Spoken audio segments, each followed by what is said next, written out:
ಪುರುಷಾ ಕೃಷ್ಣಪೂಜಾರತಂ ಮುನಿಂ ವಿಶ್ವೇಶಮಿಷ್ಟದಂ ವಂದೇ ಪರಿವ್ರಾಟ್ ಚಕ್ರವರ್ತಿನಂ ಶ್ರೀಗುರುಭ್ಯೋ ನಮಃ ಹರಿ ಓಂ.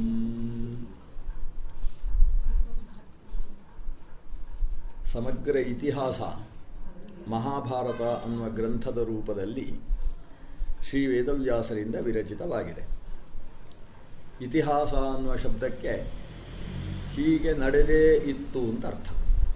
ಇತಿ ಹ ಆಸ ಕನ್ನಡದಲ್ಲಿ ಬೇರೆ ಅರ್ಥ ಮಾಡಿದ್ದಾರೆ. ಈ ಅಂದರೆ ಇದ್ದದ್ದನ್ನು, ತಿ ಅಂದರೆ ತಿದ್ದದೆ, ಹ ಅಂದರೆ ಹಾಗೆ, ಸ ಅಂದರೆ ಸಂರಕ್ಷಿಸುವುದು ಅಂತ ಏನೊಂದು ಅರ್ಥ ಮಾಡಿಟ್ಟಿದ್ದಾರೆ. ಸಂಸ್ಕೃತದ ಶಬ್ದ ಅದು. ಇತಿ ಈ ರೀತಿಯಾಗಿ, ಹ ನಿಶ್ಚಯವಾಗಿಯೂ, ಆಸ ನಡೆದೇ ಇತ್ತು ಅಂತ ಅರ್ಥ. ಇತಿಹಾಸ ಗ್ರಂಥವಾದ ಶ್ರೀ ಮಹಾಭಾರತದಲ್ಲಿ ಕೊನೆಯ 3 ಪರ್ವಗಳಿಗೆ ಹರಿವಂಶ ಅಂತ ಹೆಸರು.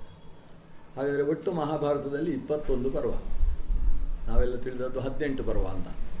18 ಪರ್ವಕ್ಕೆ ಮಹಾಭಾರತದ ಒಂದು ಹಂತ ಮುಗೀತದೆ. ಮಹಾಭಾರತ ಅಂತ ಹೆಸರು ಯಾಕೆ? ಭರತವಂಶದವರ ಕಥೆಯನ್ನು ಹೇಳುವುದರಿಂದ ಮಹಾಭಾರತ ಅಂತ ಹೆಸರು. ಭರತವಂಶ ಅಂತ ಹೇಳಿ ದುಷ್ಯಂತನಿಗೆ ಶಕುಂತಲೆಯಲ್ಲಿ ಆವಿರ್ಭವಿಸಿದ ಮಗನಿಗೆ ಭರತ ಅಂತ ಹೆಸರು. ದುಷ್ಯಂತನ ಮಗ.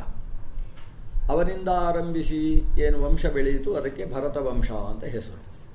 ಆ ಭರತವಂಶದಲ್ಲಿ ಬಂದವರನ್ನೆಲ್ಲ ಭಾರತರು ಅಂತ ಕರೆಯೋದು.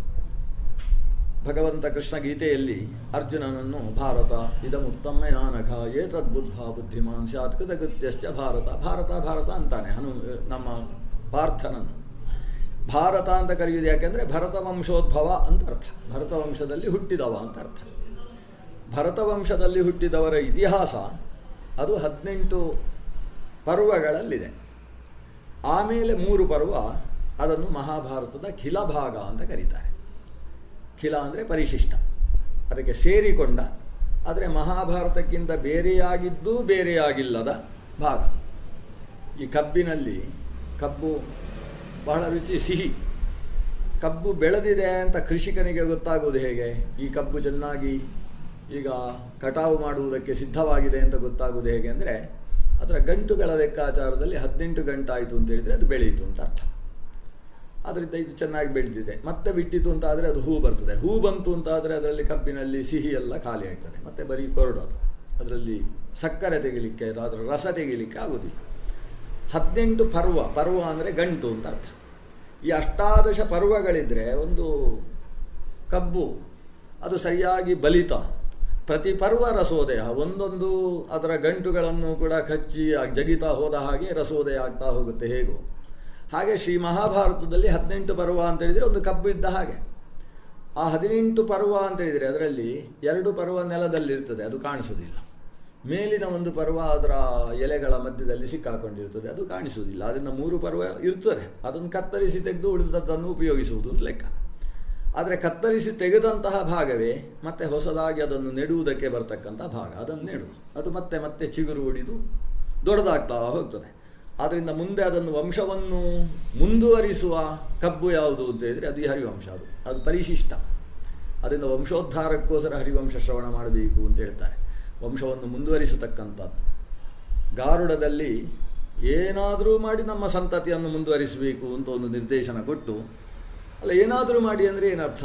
ದೇವರು ಕೊಟ್ಟರೆ ಉಂಟು, ಇಲ್ಲಿ ಹೋದರೂ ಇಲ್ಲೂ ಅಲ್ಲ ಅಂತ ಪ್ರಶ್ನೆ ಬಂದರೆ ಹರಿವಂಶ ಶ್ರವಣ ಮಾಡಬೇಕು, ಶ್ರೀಮದ್ ಭಾಗವತಾದಿಗಳನ್ನು ಪಾರಾಯಣ ಮಾಡಬೇಕು, ಇಲ್ಲ ಪುತ್ರಕಾಮೇಷ್ಟ್ಯಾದಿಗಳನ್ನಾದರೂ ಅನುಷ್ಠಾನ ಮಾಡಬೇಕು, ಗಂಗಾದಿ ನದಿಗಳಲ್ಲಿ ಸ್ನಾನ ಮಾಡಿ ಅಂಗಪ್ರದಕ್ಷಿಣೆಯನ್ನು ಮಾಡಿಕೊಂಡು ಸಾಧನೆ ಮಾಡಬೇಕು, ಏನಾದರೂ ಪುತ್ರ ಪ್ರಾಪ್ತಿಗೋಸ್ಕರ ಶಾಸ್ತ್ರವಿಹಿತವಾದ ಕರ್ಮ ಮಾಡಬೇಕು ಅಂತ ಹೇಳುವಾಗ ಮೊದಲು ಹರಿವಂಶದ ಉಲ್ಲೇಖವನ್ನು ಮಾಡ್ತಾರೆ. ಹರಿವಂಶ ಶ್ರವಣ ಅಂತ, ಹರಿವಂಶದ ಕಥೆಯನ್ನು ಕೇಳಬೇಕು ಅಂತ.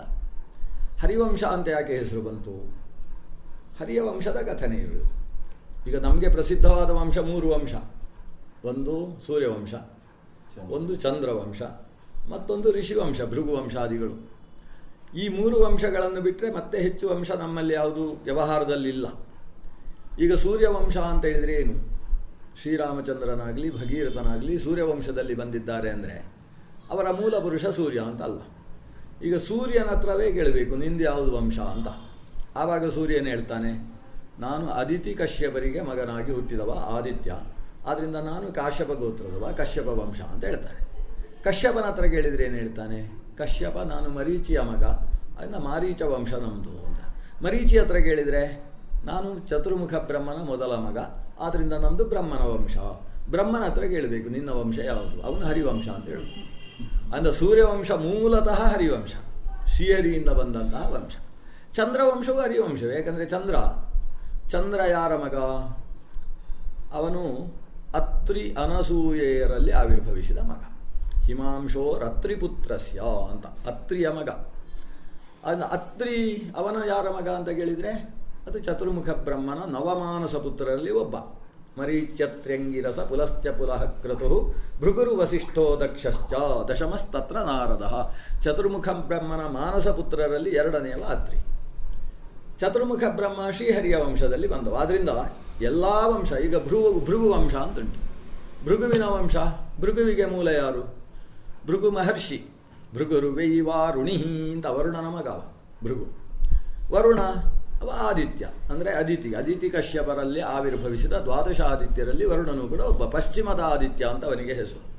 ಹಾಗಾದರೆ ಅವನು ಆದಿತ್ಯ ಮಗ. ಮತ್ತೆ ಅದು ಮುಂದುವರೆದು ಮರೀಚಿ, ಚತುರ್ಮುಖ ಬ್ರಹ್ಮ, ಶ್ರೀಹರಿ ಅಂತ ಎಲ್ಲ ವಂಶವು ಮೂಲತಃ ಶ್ರೀಹರಿಯಿಂದಲೇ ಆವಿರ್ಭವಿಸಿದ್ದು. ಆದ್ದರಿಂದ ಆ ಶ್ರೀಹರಿಯ ಸೂರ್ಯವಂಶ, ಚಂದ್ರವಂಶ, ಭೃಗುವಂಶಾದಿ ಸಮಗ್ರ ಋಷಿವಂಶಗಳನ್ನು ನಿರೂಪಣೆ ಮಾಡತಕ್ಕಂತಹ ಒಂದು ಭಾಗಕ್ಕೆ ಹರಿವಂಶ ಅಂತ ನಾಮಕರಣವನ್ನು ಮಾಡಿದ್ದಾರೆ.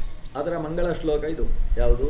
ಜಯತಿ ಪರಾಶರ ಸೂನು ಸತ್ಯವತಿ ಹೃದಯ ನಂದನೋ ವ್ಯಾಸ ಯಸ್ಯಾಸ್ಯ ಕಮಲಕಲಿತಂ ವಾಂಗ್ಮಯಮೃತಂ ಜಗತ್ಪಿಬತಿ. ಮೊದಲು ವೇದವ್ಯಾಸರನ್ನು ನಮಸ್ಕಾರ ಮಾಡಿ ಗ್ರಂಥ ಪ್ರಾರಂಭ ಆಗ್ತದೆ. ವೇದವ್ಯಾಸರೇ ರಚಿಸಿದ ಗ್ರಂಥದಲ್ಲಿ ವೇದವ್ಯಾಸರಿಗೆ ನಮಸ್ಕಾರ ಯಾಕೆ ಅಂತ ಒಂದು ಪ್ರಶ್ನೆ ಬರ್ತದೆ. ವ್ಯಾಸರದೇ ಗ್ರಂಥ ಇದು. ನಾರಾಯಣಂ ನಮಸ್ಕೃತ್ಯ ಅನ್ನೋದು ಮಹಾಭಾರತದ ಮಂಗಳ ಶ್ಲೋಕ. ಅದರಲ್ಲೂ ಕೂಡ ವ್ಯಾಸಂ ತಥೋ ಜಯಮುದೀರಯೇತು ಅಂತ ವ್ಯಾಸರನ್ನು ನಮಸ್ಕರಿಸಿ ಆಮೇಲೆ ಮಹಾಭಾರತ ಪಠಿಸಬೇಕು ಅಂತ ವ್ಯಾಸರ ನಮಸ್ಕಾರವನ್ನು ವ್ಯಾಸರೇ ರಚಿಸಿದ ಶ್ಲೋಕದಲ್ಲಿ ಮಾಡಿದ್ದಾರೆ. ವ್ಯಾಸರು ಮಾಡುವಾಗ ಮಹಾಭಾರತವನ್ನು ಅವರೇ ವ್ಯಾಸರನ್ನು ನಮಿಸಿ ಅಂತ ಮಾಡುವುದು ತಪ್ಪೇನೂ ಅಲ್ಲ. ಯಾಕೆಂತೇಳಿದರೆ ನಾವೆಲ್ಲ ನಮಸ್ಕರಿಸುವುದಕ್ಕೋಸ್ಕರ ಅವರು ಶ್ಲೋಕ ಮಾಡುವುದು. ಆದರೆ ಅದರ ಹಿನ್ನೆಲೆ ಏನಿದೆ ಅಂದರೆ ವೇದವ್ಯಾಸರು ತಾವೇ ಒಂದು ಕಥೆಯನ್ನು ಹೇಳಿದ ಹಾಗೆ ಈ ಗ್ರಂಥವನ್ನು ರಚಿಸಲಿಲ್ಲ. ಈ ಗ್ರಂಥಗಳ ರಚನೆ ಹೇಗಿದೆ ಅಂದರೆ ವೇದವ್ಯಾಸರು ಮಹಾಭಾರತವನ್ನು, ಈ ಖಿಲಭಾಗವನ್ನು ಎಲ್ಲ ರಚನೆ ಮಾಡಿದರು. ರಚನೆ ಮಾಡಿ ತಮ್ಮ ಶಿಷ್ಯರಾದ ವೈಶಂಪಾಯನರಿಗೆ ಉಪದೇಶ ಮಾಡ್ತಾರೆ. ಆ ವೈಶಂಪಾಯನರು ಅದನ್ನು ಪ್ರವಚನ ಮಾಡುವಾಗ ಸೂತ ಪುರಾಣಿಕರು ಅಲ್ಲಿ ಶ್ರವಣ ಮಾಡುವಲ್ಲಿ ಒಬ್ಬರಿದ್ದರು. ಸೂತ ಪುರಾಣಿಕರಿಗೆ ಯಾವಾಗ ಹರಿವಂಶ ಬಂತು, ಆಮೇಲೆ ಸೂತ ಪುರಾಣಿಕರು ಅವರು ಗೋಮತಿ ನದಿ ತೀರದಲ್ಲಿದ್ದ ನೇಮಿಷಾರಣ್ಯಕ್ಕೆ ಬಂದಾಗ ಅಲ್ಲಿ 1000 ವರ್ಷದ ಮಹಾಯಾಗ ನಡೀತಾ ಇರುವಾಗ ಪ್ರತಿನಿತ್ಯ ಸಾಯಂಕಾಲ ಅಲ್ಲಿ ಉಪನ್ಯಾಸ ಮಾಡ್ತಾರೆ. ಆ ರೀತಿ ಉಪನ್ಯಾಸ ಮಾಡಿದಾಗಲೂ ಹರಿವಂಶ ಬಂದಿದೆ. ಇನ್ನೊಂದು ಜನಮೇಜಯನಿಗೆ ವೈಶಂಪಾಯನರು ಉಪನ್ಯಾಸ ಮಾಡಿದಂತಹ ಶ್ರೀ ಮಹಾಭಾರತದ ಕಥಾನಕ ಮತ್ತೊಂದು ಭಾಗದಲ್ಲಿ ಬಂದಿದೆ. ಇವರೆಲ್ಲ ಉಪನ್ಯಾಸ ಮಾಡುವಾಗ ವ್ಯಾಸರನ್ನು ನಮಸ್ಕಾರ ಮಾಡಬೇಕಲ್ವಾ, ಅವರು ಹೀಗೆ ವ್ಯಾಸರನ್ನು ನಮಸ್ಕಾರ ಮಾಡಿದರು ಅಂತ ವ್ಯಾಸರು ಬರೆದಿಟ್ಟದ್ದು. ಅಂದರೆ ವ್ಯಾಸರು ತಾವು ಮಹಾಭಾರತದ ಕಥೆ ಉದ್ದಕ್ಕೆ ಹೇಳಿಕೊಂಡು ಹೋಗಲಿಲ್ಲ. ಈ ಕಥೆಯನ್ನು ನನ್ನ ಶಿಷ್ಯನಾದ ವೈಶಂಪಾಯನ ಸೂತಾದಿಗಳಿಗೆ ಮತ್ತು ಹೇಳಿದಾಗ, ಅಥವಾ ವೈಶಂಪಾಯನರೇ ಸಾಕ್ಷಾತ್ತಾಗಿ ಜನಮೇಜಯನಿಗೆ ಹೇಳ್ತಾರೆ, ಹೇಳುವಾಗ ಈ ಮಂಗಳ ಶ್ಲೋಕ ಮಾಡಿದರು ಅಂತ. ವೈಶಂಪಾಯನವು ವಾಚ ಅಂತ ಅವರು ರಚನೆ ಮಾಡಿದ ಶ್ಲೋಕವನ್ನು ವ್ಯಾಸರು ರಚನೆ ಮಾಡಿ ಗ್ರಂಥದಲ್ಲಿ ಇಟ್ಟಿದ್ದಾರೆ. ಇದೆಲ್ಲ ಯಾಕೆ ಅಂತೇಳಿ ದೊಡ್ಡ ವಿಷಯ ಬೇಡ, ಹರಿವಂಶದಲ್ಲಿ ಅದು ಬೇಡ. ಅಂತೂ ಆ ರೀತಿ ಮಾಡಿತು ಅಂತಾದರೆ ಅದರಿಂದಾಗಿ ಕಥೆಗೆ ಒಂದು ವಿಶೇಷವಾದ ಪ್ರಸಿದ್ಧಿ ಬರ್ತದೆ, ಜನರಿಗೆ ಸುಲಭವಾಗಿ ಗ್ರಾಹ್ಯವಾಗ್ತದೆ ಅನ್ನೋ ದೃಷ್ಟಿಯಿಂದ ಅದೊಂದು ಪರಂಪರೆಯ ರೂಪದಲ್ಲಿ ಉಪದೇಶ ಮಾಡುವ ಕ್ರಮದಲ್ಲಿ ಪುರಾಣ ಸಾಹಿತ್ಯ ಮತ್ತು ಈ ಇತಿಹಾಸ ಸಾಹಿತ್ಯದ ರಚನೆ ಇದೆ. ಪರಾಶರ ಸೂನು ಜಯತಿ ಅಂತ ವಸಿಷ್ಠರು ಮತ್ತು ಅರುಂಧತಿಯರು ಅವರ ಕಥೆ ಕೇಳಿ ಹರಿವಂಶ ಶ್ರವಣ ಮಾಡಬೇಕು ಅಂತ ವಿಧಿ ಇರುವುದು. ಅರುಂಧತಿ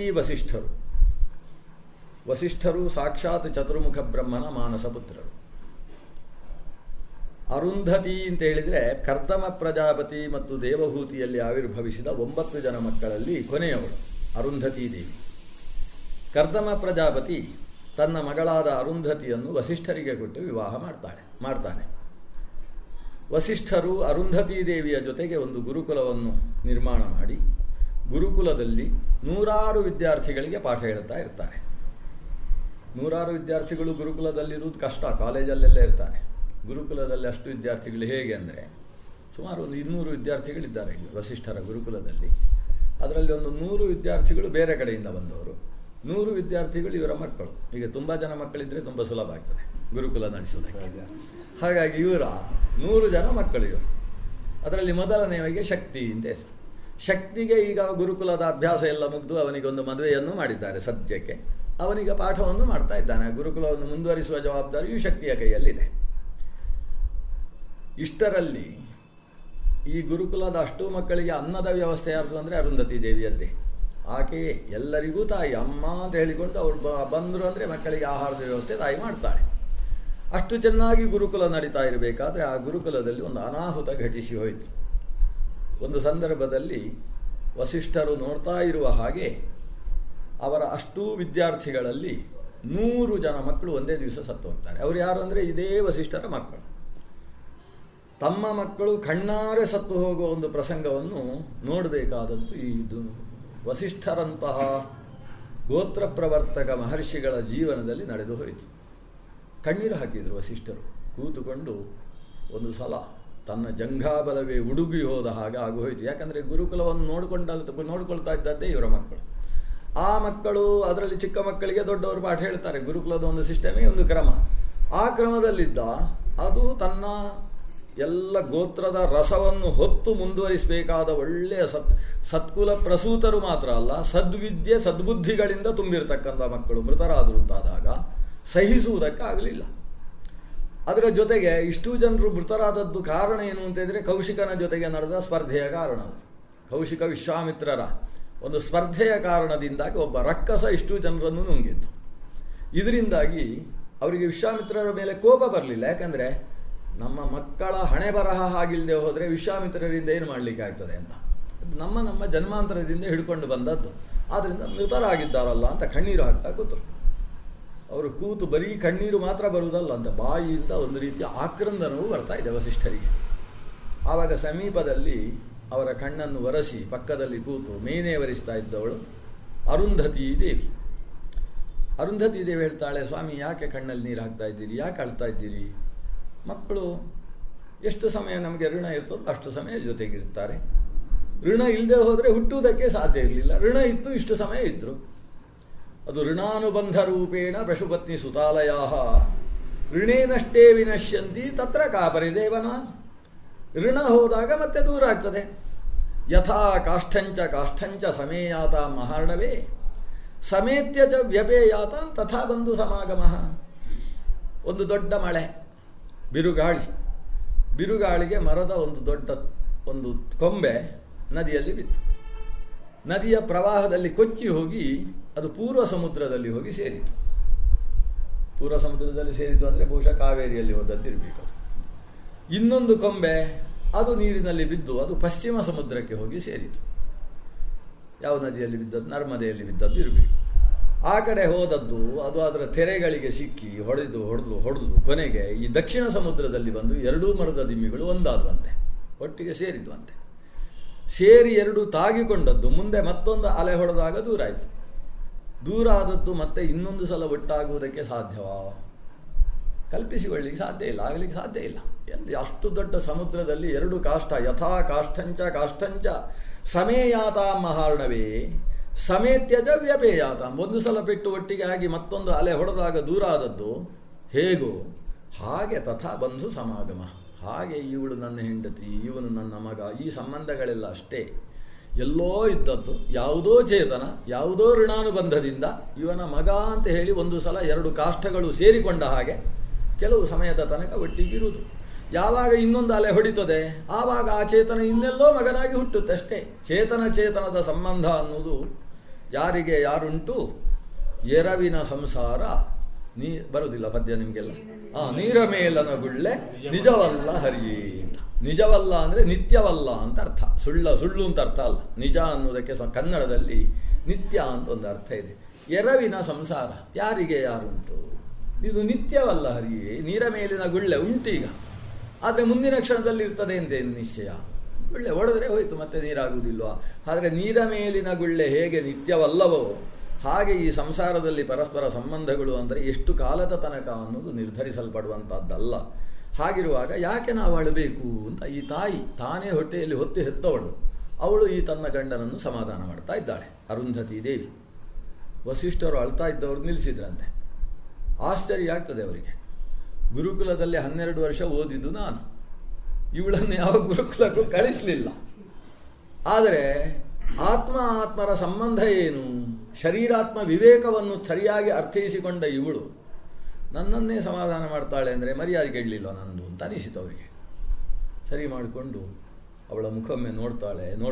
ಆ ಮುಖದಲ್ಲಿದ್ದ ತೇಜಸ್ಸು, ವರ್ಚಸ್ಸು, ಆ ಇರತಕ್ಕಂಥ ಪಾತಿವ್ರತ್ಯ, ಇದನ್ನು ನೋಡಿ ಅವರಿಗೆ ನಾನು ಯಾಕೆ ಅಳಬೇಕು ಅಂತ ಅನಿಸಿದ್ದು. ಗಟ್ಟಿಯಾಗಿ ಸರಿ ಅಂತ ತಮ್ಮ ಕೆಲಸಗಳಲ್ಲಿ ತೊಡಗುವುದಕ್ಕೆ ಎದ್ದಾಗ ಇವರು ಆಡುವುದಕ್ಕೆ ಶುರು ಮಾಡ್ತಾರೆ. ನಮ್ಮ ಅರುಂಧತಿ ದೇವಿ ಆಡೋದು, ಅರಿಯೋ ಮುರಿಯೋ ಆಡೋದು. ವಸಿಷ್ಠರು ಮತ್ತೆ ಸಮಾಧಾನ ಮಾಡೋದು. ಈ ದಾಂಪತ್ಯ ಹೇಗಿರಬೇಕು ಅನ್ನುವುದಕ್ಕೆ ಅರುಂಧತಿ ವಸಿಷ್ಠರು ದೃಷ್ಟಾಂತ.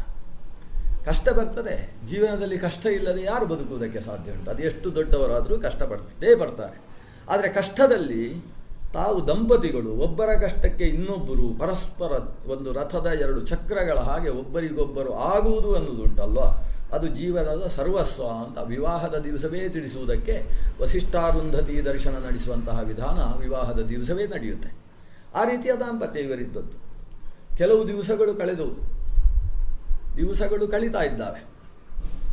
ವಸಿಷ್ಠರಿಗೆ ಗುರುಕುಲದಲ್ಲಿ ಪಾಠ ಮಾಡುವಾಗ ಎದುರುಗಡೆ ಶಿಷ್ಯರ ಮುಖ ನೋಡಿದಾಗ ತಮ್ಮ ಮಕ್ಕಳದ್ದೇ ನೆನಪಾಗೋದು. ಪಾಠ ಮಾಡಲಿಕ್ಕೆ ಆಗ್ತಾ ಇಲ್ಲ ಅವರಿಗೆ. ಎಷ್ಟು ಓದಿದ್ರೇನು ಈ ಸಂಬಂಧ ಹೇಗೆ ಬಿಟ್ಟು ಹೋಗ್ತದೆ, ಕಣ್ಣಲ್ಲಿ ನೀರು ಬರುವುದು. ಒಂದು ರಾತ್ರಿ ಹೇಳಿದರು ಅರುಂಧತಿ ಹತ್ರ, ದಯವಿಟ್ಟು ನನ್ನನ್ನು ಕ್ಷಮಿಸು, ನಾನು ಕೆಲವು ಸಮಯ ಬದರಿಗೆ ಹೋಗಿ ಒಂದು ಸ್ವಲ್ಪ ಧ್ಯಾನ ಮಾಡಿ ಬರಬೇಕು ಅಂತಿದ್ದೇನೆ, ನೆಮ್ಮದಿಗೋಸ್ಕರ. ಕೆಲವರೆಲ್ಲ ಹಾಗೆ ಮಾಡ್ತಾರೆ, ನೆಮ್ಮದಿಗೆ ಅಂತ ರೆಸಾರ್ಟಿಗೆ ಹೋಗ್ತಾರಲ್ಲ ಹಾಗೆ ಈ ನೆಮ್ಮದಿಗೋಸ್ಕರ ನಾನು ಸ್ವಲ್ಪ ಬದರಿಯಲ್ಲಿ ಹೋಗಿ ನಾರಾಯಣನನ್ನು ಧ್ಯಾನ ಮಾಡಿ ಬರಬೇಕು ಅಂತಿದ್ದೇನೆ, ಈಗ ಅಸ್ತು ಅಂತ ಹೇಳ್ತಾಳೆ. ಹಾಗೆ ಅವರು ಹೊರಡುವಾಗ ಅವರ ಸೊಸೆ ಅದೃಶ್ಯಂತಿ ಅಂದರೆ ಶಕ್ತಿಯ ಪತ್ನಿ ಅವಳು ಹೇಳ್ತಾಳೆ, ನಾನು ಕೂಡ ತುಂಬ ಮನನೊಂದಿದ್ದೇನೆ, ಈ ವಯಸ್ಸಿನಲ್ಲಿ ಪತಿದೇವರಿಲ್ಲ, ಹಾಗಾಗಿ ನಾನು ನಿಮ್ಮ ಜೊತೆಗೆ ಬಂದು ಸ್ವಲ್ಪ ಸಾಧನೆ ಮಾಡ್ತೇನೆ. ವಸಿಷ್ಠರಿಗೆ ಹೌದು ಅಂತ ಅನಿಸ್ತದೆ. ಹಾಗೆ ವಸಿಷ್ಠರು ತನ್ನ ಸೊಸೆಯಾದ ಅದೃಶ್ಯಂತವನ್ನು ಕರ್ಕೊಂಡು ಹರಿದ್ವಾರದಿಂದ ಮೇಲಕ್ಕೆ ಹತ್ತುತ್ತಾ ಇದ್ದಾರೆ ಹಿಮಾಲಯವನ್ನು. ಹಿಮಾಲಯ ಹತ್ತಿ 2 ಪ್ರಯಾಗಗಳನ್ನು ದಾಟಿದ್ರು, ಮತ್ತೆ ಮೇಲಕ್ಕೆ ಹೋಗ್ತಾ ಇರುವಾಗ ಅಲ್ಲಲ್ಲಿ ವಿಶ್ರಮಿಸುವುದು, ಒಂದು ರಾತ್ರಿ ವಿಶ್ರಾಂತಿ, ಮತ್ತೆ ಮುಂದುವರಿಯುವುದು, ಹೀಗೆ ಸಾಗ್ತಾ ಇದ್ದಾರೆ. ಒಂದು 3ನೇ ಪ್ರಯಾಗ ದಾಟುವ ಹೊತ್ತಿಗೆ ಹಿಂಭಾಗದಿಂದ ಅದೃಶ್ಯಂತಿ ಬರ್ತಾ ಇದ್ದಾಳೆ. ಅವಳು ಬರುವುದನ್ನು ಇವ್ರು ಗಮನಿಸುವುದಿಲ್ಲ, ಇವ್ರದ್ದೇ ಆಲೋಚನೆ, ಮೇಲಕ್ಕೆ ಹೋಗಿ ಆಮೇಲೆ ನೆನಪಾದಾಗ ಹಿಂದೆ ನೋಡುವುದು ಇದ್ದಾಳೋ ಅಂತ. ಹಾಗೆ ಹೋಗುವವರಿಗೆ ಹಿಂದಿನಿಂದ ವೇದ ಮಂತ್ರಗಳ ಶ್ರವಣ ಆಗ್ತದೆ. ಒಂದು ಪುಟ್ಟ ಮಗು, ಅದು ಕೂಡ ಈ ವಸಿಷ್ಠರ ಮಗನೇ ಶಕ್ತಿಯೇ ಉಚ್ಚರಿಸಿದ ಹಾಗೆ ವೇದ ಉಚ್ಚಾರಣೆ. ನ ಕರ್ಮಣ ನ ಪ್ರಜಯಾಧನೆ ನ ತ್ಯಾಗೇ ನೀಕೆ ಅಮೃತತ್ವಮಾನಶು ಅಂತ ವೇದೋಚ್ಚಾರಣೆ ಕೇಳಿಸ್ತಾ ಉಂಟು. ಅಯ್ಯೋ ನನ್ನ ಮಗ ಶಕ್ತಿ ಇದ್ದಾನ ಹಿಂದುಗಡೆ ಅಂತ ತಿರುಗಿ ನೋಡ್ತಾರೆ. ನೋಡಿದರೆ ಯಾರೂ ಇಲ್ಲ. ಅದೃಶ್ಯಂತಿ ಪಕ್ಕದಲ್ಲಿ ಹಿಂದಿನಿಂದ ನಡ್ಕೊಂಡು ಬರ್ತಾ ಇದ್ದಾಳೆ. ಹೀಗೆ ಕಾಲಿಟ್ಟುಕೊಂಡು ಕಾಲ ಮೇಲೆ ಕೈ ಇಟ್ಟುಕೊಂಡು ಕಷ್ಟಪಟ್ಟು ನಡೀತಾ ಇದ್ದಾಳೆ. ಅಯ್ಯೋ ಪಾಪ ಅನಿಸುತ್ತೆ ಅವರಿಗೆ, ಏನು ಮಾಡುವುದು, ಬದರಿ ತನಕ ಸಾಗಬೇಕು ಅಂತ ಹೇಳಿ. ನನಗೆ ಭ್ರಮೆ, ಏನೋ ವೇದ ನನ್ನ ಶಕ್ತಿ ಬದುಕಿದ್ದಾನೆ ಅಂತ ಏನೋ ಭ್ರಮೆ, ಆ ಶಕ್ತಿಯದ್ದೇ ನೆನಪು, ಹೀಗಾಗಿದೆ ಅಂತ ಅಂದ್ಕೊಂಡು ಮುಂದುವರೆದು ಮುಂದಕ್ಕೆ ಹೆಜ್ಜೆ ಹಾಕಿ ಇನ್ನಷ್ಟು ಮುಂದೆ ಹೋದಾಗ ಅದೇ ವೇದದ ಮುಂದಿನ ಭಾಗ ಕೇಳಿಸ್ತಾ ಉಂಟು. ಮತ್ತೆ ಹಿಂತಿರುಗಿ ನೋಡ್ತಾರೆ, ಅದೃಶ್ಯಂತಿ ಬಿಟ್ಟರೆ ಬೇರೆ ಯಾರೂ ಇಲ್ಲ. ಕಿವಿ ಕೊಟ್ಟು ಕಣ್ಣು ಮುಚ್ಚಿ ಹಿಂದಿರುಗಿದ್ರು. ಶಬ್ದ ಹತ್ತಿರ ಬರ್ತಾ ಇದೆ. ಹತ್ತಿರ ಬಂದಾಗ ಅದೃಶ್ಯಂತಿ ಹತ್ತಿರ ಬರ್ತಾ ಇದ್ದಾಳೆ. ಅವರಿಗೆ ಅರ್ಥ ಆಯಿತು, ಅದೃಶ್ಯಂತ ಹೊಟ್ಟೆಯಲ್ಲಿ ಒಂದು ಮಗು ಇದೆ. ನಮ್ಮ ಶಕ್ತಿ ಸಾಯುವಾಗ ಸಾಯಲಿಲ್ಲ, ಬದುಕುವುದಕ್ಕೋಸ್ಕರ ಸತ್ತಿದ್ದಾನೆ. ತಾನು ಹೊಟ್ಟೆಯಲ್ಲಿ ಮಗುವಾಗಿ ಜನಿಸುವುದಕ್ಕೋಸ್ಕರ ಅಂತಃಪ್ರವೇಶ ಮಾಡಿದ್ದಾನೆ. ಅಂದರೆ ಗೋತ್ರದಲ್ಲಿ ಜಾಯ ಅಂತ ಪತ್ನಿಗೆ ಹೆಸರು. ಜಾಯ ಅಂತ ಯಾಕೆ ಪತ್ನಿಗೆ ಹೆಸರು ಅಂತ ಹೇಳಿದರೆ, ಸ್ವಯಮೇವ ಜಾಯತೆ ಅಸ್ಯಾಮಿತಿ ಜಾಯ. ತಾನು ಆಕೆಯ ಉದರವನ್ನು ಪ್ರವೇಶಿಸಿ ಮತ್ತೊಂದು ರೂಪದಿಂದ ಆವಿರ್ಭವಿಸ್ತಾನೆ. ಆದ್ದರಿಂದ ಮೊದಲು ಪತ್ನಿಯಿಂದ ಕರಿತಾ ಇದ್ದವ, ಮಗು ಜನಿಸಿದ ಮೇಲೆ ಹೆಂಡತಿಯನ್ನು ಅಮ್ಮ ಅಂತ ಕರಿಬೋದಂತೆ. ಅಮ್ಮ ಅಂದಾಗ ನಿಮ್ಮ ಅಮ್ಮನ ಅಂತ ಕೇಳಿದರೆ ಮಗುವಿನ ಅಮ್ಮ ಅಂತ ಹೇಳಬೇಕಾಗ್ತದೆ. ಅಂತೂ ತನ್ನ ಆಕೆಯ ತಾಯಿ ಅನ್ನುವ ಸ್ಥಾನ ಪತ್ನಿಯಲ್ಲೂ ಬರ್ತದೆ. ಯಾಕಂದರೆ ತನ್ನನ್ನು ಮಗುವನ್ನಾಗಿ ಪಡೆದಿದ್ದಾಳೆ ಅಂತ, ತಾನೇ ಆತ್ಮಾವೀ ಪುತ್ರನಾಮಾಸಿ ಅಂತ ಶಾಸ್ತ್ರದಲ್ಲಿ ಮಾತಿದೆ. ಹಾಗೆ ಇವಳ ಹೊಟ್ಟೆಯಲ್ಲಿ ನನಗೊಂದು ಮೊಮ್ಮಗು ಜನಿಸ್ತಾ ಇದೆ ಅಂತ ಇವರಿಗೆ ಈಗ ಗೊತ್ತಾಯಿತು. ಅದು ಸಾಮಾನ್ಯ ಮಗು ಅಲ್ಲ, ಹೊಟ್ಟೆಯಲ್ಲಿರಬೇಕಾದ್ರೆ ವೇದ ಮಂತ್ರವನ್ನು ಪಠಿಸ್ತದೆ ಅಂತ ಹೇಳಿದರೆ ಎಂಥ ಜ್ಞಾನಿ ಅದು. ಇಂಥ ಒಂದು ಮಗು ಜನಿಸುತ್ತೆ ಅಂತ ಆದ ಕೂಡಲೇ ಅವರ ದುಗುಡ ದುಮ್ಮಾನಗಳೆಲ್ಲ ಎಲ್ಲಿಗೆ ಇಳಿದು ಹೋದವು ಅಂತಿಲ್ಲ, ಶಾಂತವಾಗಿ ಹೋದರು. ನಿರಾಶರಾಗಿ ಹೋಗಿದ್ದವರು, ನಿರಾಶ ಅಂದರೂ ಸಂಸ್ಕೃತದಲ್ಲಿ ಪರಾಶ ಅಂದರೂ ಅರ್ಥ ಒಂದೇ, ಆಶಾ ಪರಾಗತ ಇತಿ ಪರಾಶ, ಅವರು ಪರಾಶ ಆಗಿ ಹೋಗಿದ್ದರು. ಈ ಹೊಟ್ಟೆಯ ಮಗುವಿನಿಂದಾಗಿ ಅವರ ಪರಾಶತ್ವ ಹೋಗಿ ಒಂದು ರಾ ಅನ್ನೋದು ಪ್ರಾಪ್ತಿ ಆಯಿತು, ರತಿ ಪ್ರಾಪ್ತಿ ಆಯಿತು. ಪರಾಶರ ಅಂತ ಆಗಲೇ ಕರೀತಾರೆ ಆ ಮಗುವನ್ನು, ಹೊಟ್ಟೆಯಲ್ಲಿದ್ದ ಮಗುವನ್ನು ಪರಾಶರ, ಪರಾಶನಾದ ನನ್ನನ್ನು ರಮಿಸಿದ ಮಗು ಅಂತ. ಎಲ್ಲ ಆಸೆಯನ್ನು ಬಿಟ್ಟಿದ್ದಂತಹ ನನಗೆ ಒಂದು ರಮಿಯನ್ನು, ಒಂದು ಒಂದು ಬದುಕಬೇಕು ಅನ್ನೋ ಭಾವವನ್ನು ಕೊಟ್ಟಂಥ ಮಗು ಅಲ್ವಾ. ಆದ್ದರಿಂದ ಪರಾಶರ ಅಂತ ಹೊಟ್ಟೆಯಲ್ಲಿದ್ದ ಮಗುವಿಗೆ ಆ ಕಾಲದಲ್ಲೇ ನಾಮಕರಣ ಆಯಿತು. ಅಲ್ಲಿಂದ ಅವರು ಮೇಲಕ್ಕೆ ಹೋಗಲಿಲ್ಲ, ಅವರು ಸೀದಾ ತಮ್ಮ ಆಶ್ರಮಕ್ಕೆ ಬರ್ತಾರೆ. ಅರುಂಧತಿಗೆ ಆಶ್ಚರ್ಯ, ಇಷ್ಟು ಬೇಗ ಇವರಿಗೆ ನೆಮ್ಮದಿ ಸಿಕ್ಕಿತಲ್ವ ಅಂತ. ಒಂದು ವಂಶೋದ್ಧಾರ ಆಯಿತು ಅನ್ನೋ ಸಂತಸದಿಂದ ಮನೆಗೆ ಬರ್ತಾರೆ. ಕೆಲವೇ ದಿವಸಗಳಲ್ಲಿ ಈತೆ ಒಂದು ಗಂಡು ಮಗುವಿಗೆ ಪ್ರಸವ ಜನ್ಮ ಕೊಡ್ತಾಳೆ. ಆ ಮಗುವಿಗೆ ವಸಿಷ್ಠರೇ ಇಟ್ಟಂತಹ ನಾಮಕರಣ ಪರಾಶರ, ಜಯತಿ ಪರಾಶರ ಸೂನು ಅಂತ. ಈ ಪರಾಶರ ಅನ್ನೋದು ಅದು ವಸಿಷ್ಠರ ಗೋತ್ರದಲ್ಲಿ ಬಂದ ವಸಿಷ್ಠರ ಮೊಮ್ಮಗ. ಆತ ಎಂಥ ಜ್ಞಾನಿ, ಹುಟ್ಟಿದಾಗ ವೇದ ಎಲ್ಲ ತಲೆಯಲ್ಲಿಟ್ಟು, ವೇದಗಳು ಮಾತ್ರ ಅಲ್ಲ ಪುರಾಣಗಳನ್ನು ಸಾಕ್ಷಾತ್ಕರಿಸಿಕೊಂಡವ. ಇನ್ನೂ ಪುರಾಣ ರಚನೆ ಆಗಲಿಲ್ಲ, ಇವರ ಮಗ ವೇದವ್ಯಾಸರು ರಚನೆ ಮಾಡಬೇಕು. ಅಷ್ಟರಲ್ಲೇ ಪುರಾಣಜ್ಞಾನವುಳ್ಳಂತಹ ಪುರಾಣಜ್ಞಾನಾದ ವ್ಯಕ್ತಿ ಪರಾಶರ ಮಹರ್ಷಿ. ಆತ ತನ್ನ 7ನೇ ವರ್ಷದಲ್ಲಿ ತಪಸ್ಸು ಪ್ರಾರಂಭ ಮಾಡ್ತಾನೆ.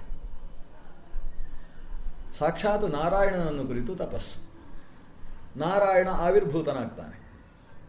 ಏನು ಬೇಕು ಅಂತ ಕೇಳ್ತಾನೆ. ನನಗೆ ಪುರಾಣ, ಸಮಗ್ರ ಪುರಾಣಗಳು ಕೂಡ ಪ್ರತ್ಯಕ್ಷ ಆಗಬೇಕು ಅಂತ ಕೇಳ್ತಾರೆ ಪರಾಶರರು.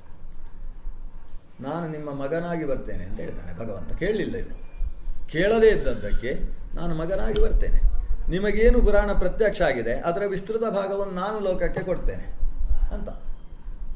ಪರಾಶರರು ಅಲ್ಲಿಗೆ ತಪಸ್ಸು ನಿಲ್ಲಿಸಿದರು. ಅಷ್ಟರಲ್ಲಿ ಅವರಿಗೆ ಸುಮಾರು ಒಂದು 30 ವರ್ಷ ಆಗಿದೆ. ಅವರು ತಮ್ಮ ತಂದೆಯ ಜೊತೆಗಿಲ್ಲ, ತಪಸ್ಸು ಮಾಡಲಿಕ್ಕೆ ಹೋದವರು ಅಲ್ಲಿಲ್ಲೇ ಹೊರಟು ಉತ್ತರದ ಕಡೆಗೆ ಸಾಗ್ತಾ ಇದ್ದಾರೆ. ಯಮುನೆಯ ಹತ್ರ ಬರ್ತಾರೆ.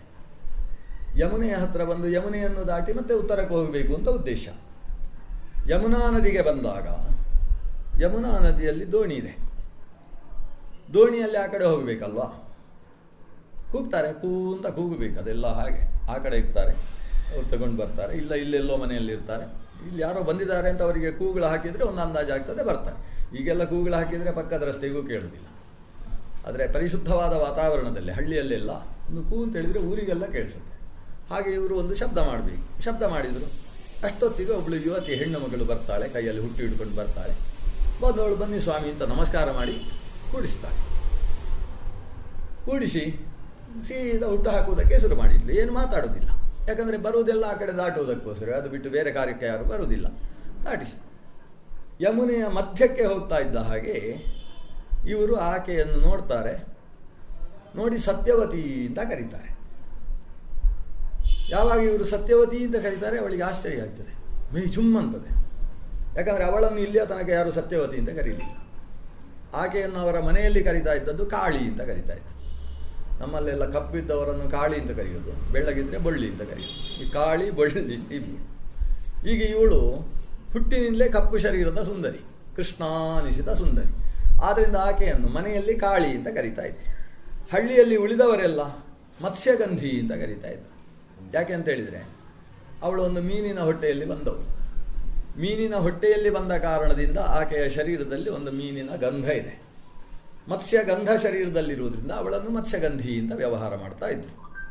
ಆದರೆ ಇವತ್ತು ಜೀವನದಲ್ಲೇ ಮೊದಲ ಬಾರಿ ಈ ಶಬ್ದವನ್ನು ಈಕೆ ಕೇಳುವುದು. ಸತ್ಯವತಿ ಅಂತ ಇವರು ಕರೀತಾ ಇದ್ದಾರೆ. ನನ್ನನ್ನೇ ಕರೆದದ್ದು ಅಂತ ಅವಳಿಗೆ ಸಂಶಯ ಬರಲಿಲ್ಲ. ಆ ಕಡೆ ನೋಡ್ತಾಳೆ. ಸತ್ಯವತಿ ಅಂತ ಹೆಸರು ಕೇಳಿದ ಕೂಡಲೇ ಅವಳಿಗೆ ಜನ್ಮಾಂತರದ ಸಂಸ್ಕಾರಗಳೆಲ್ಲ ಉದ್ಬುದ್ಧಗಳಾಗ್ತವೆ. ಓ, ಹಿಂದಿನ ಜನ್ಮದಲ್ಲಿ ನಾನು ಅಚ್ಚೋದೆಯಾಗಿದ್ದೆ, ಅವಳ ಜನ್ಮಾಂತರದ ಕಥೆ. ಅದು ಬೇಕಲ್ವ, ನಾವು ಹರಿವಂಶ ಕೇಳ್ತಾ ಇರುವುದು, ಅದರಿಂದ ಆ ಕಥೆಯನ್ನು ಕೇಳಬೇಕು. ಯಾಕಂದರೆ ಪರಾಶರರಲ್ಲಿ ಸತ್ಯವತಿಯಲ್ಲಿ ವೇದವ್ಯಾಸರು ಅವಸರಿಸಿದ್ರು. ಸತ್ಯವತಿ ಹೃದಯನಂದನೋ ವ್ಯಾಸ ಅಂತ ನಾವು ಹೇಳಬೇಕಾದ್ರೆ ಸತ್ಯವತಿ ಆಕೆ ಮುಂದೆ ಶಂತನುವಿನ ಪತ್ನಿ ಆಗತಕ್ಕಂಥವಳು, ಚಿತ್ರಾಂಗದ ವಿಚಿತ್ರ ವೀರ್ಯರನ್ನು ಲೋಕಕ್ಕೆ ಕೊಡತಕ್ಕಂಥವಳು, ಪಾಂಡವರು ಕೌರವರು ಈ ಲೋಕಕ್ಕೆ ಬರುವುದಕ್ಕೆ ಕಾರಣೀಭೂತಳಾದಂತಹ ವ್ಯಕ್ತಿತ್ವ.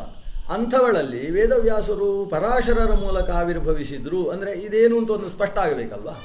ಅದರ ಹಿನ್ನೆಲೆ ತನ್ನನ್ನು ಸತ್ಯವತಿ ಇವರು ಕರೆದಾಗ ಆಕೆ ಆಲೋಚನೆ ಮಾಡ್ತಾಳೆ. ತನ್ನ ಜನ್ಮಾಂತರದಲ್ಲಿ ಆಕೆಗೆ ಅಚ್ಚೋದೆ ಅಂತ ಹೆಸರು. ಅವಳು ಪಿತೃಮಾನಸ ಕನ್ಯೆ. ಪಿತೃಗಳಲ್ಲಿ ಬರ್ಹಿಷದ, ಅಗ್ನಿಶ್ವಾತ್ತ, ವೈರಾಜ ಮೊದಲಾದ ಒಂದೊಂದು ಗಣ ಇದೆ. ಅದು ಇಲ್ಲಿ ಬಹಳ ಚೆನ್ನಾಗಿ ವಿವೃತವಾಗಿದೆ.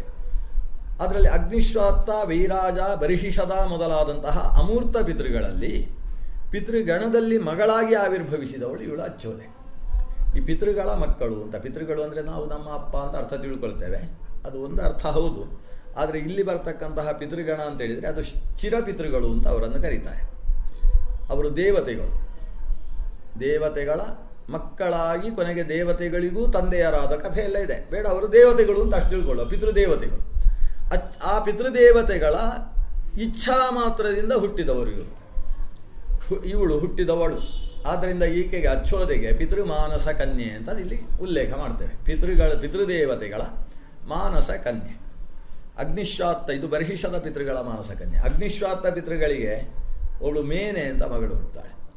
ಅವಳು ಮೇನೆ ಅಂತ ಹೇಳಿದರೆ ಮೇನಕೆ ಎಂದಲೂ ಕರೀತಾಳೆ. ಕೆಲವೆಲ್ಲ ಬಾಲ ಅಂತ ಹೇಳುವುದರ ಬದಲು ಬಾಲಕ ಅಂತ ಕರೆಯುವುದು, ಯುವ ಅಂತ ಹೇಳುವುದರ ಬದಲು ಯುವಕ ಅಂತ ಕರೆಯುವುದು, ಎಲ್ಲ ಒಂದು ಕಾ ಸೇರಿಸುವುದು ಕೆಲವರಿಗೆ ಭಾರಿ ಇಷ್ಟ. ಅದು ಸಾರ್ಥೇಕ ಪ್ರತ್ಯಯ ಅಂತ ಕರೀತಾರೆ ಅವರು.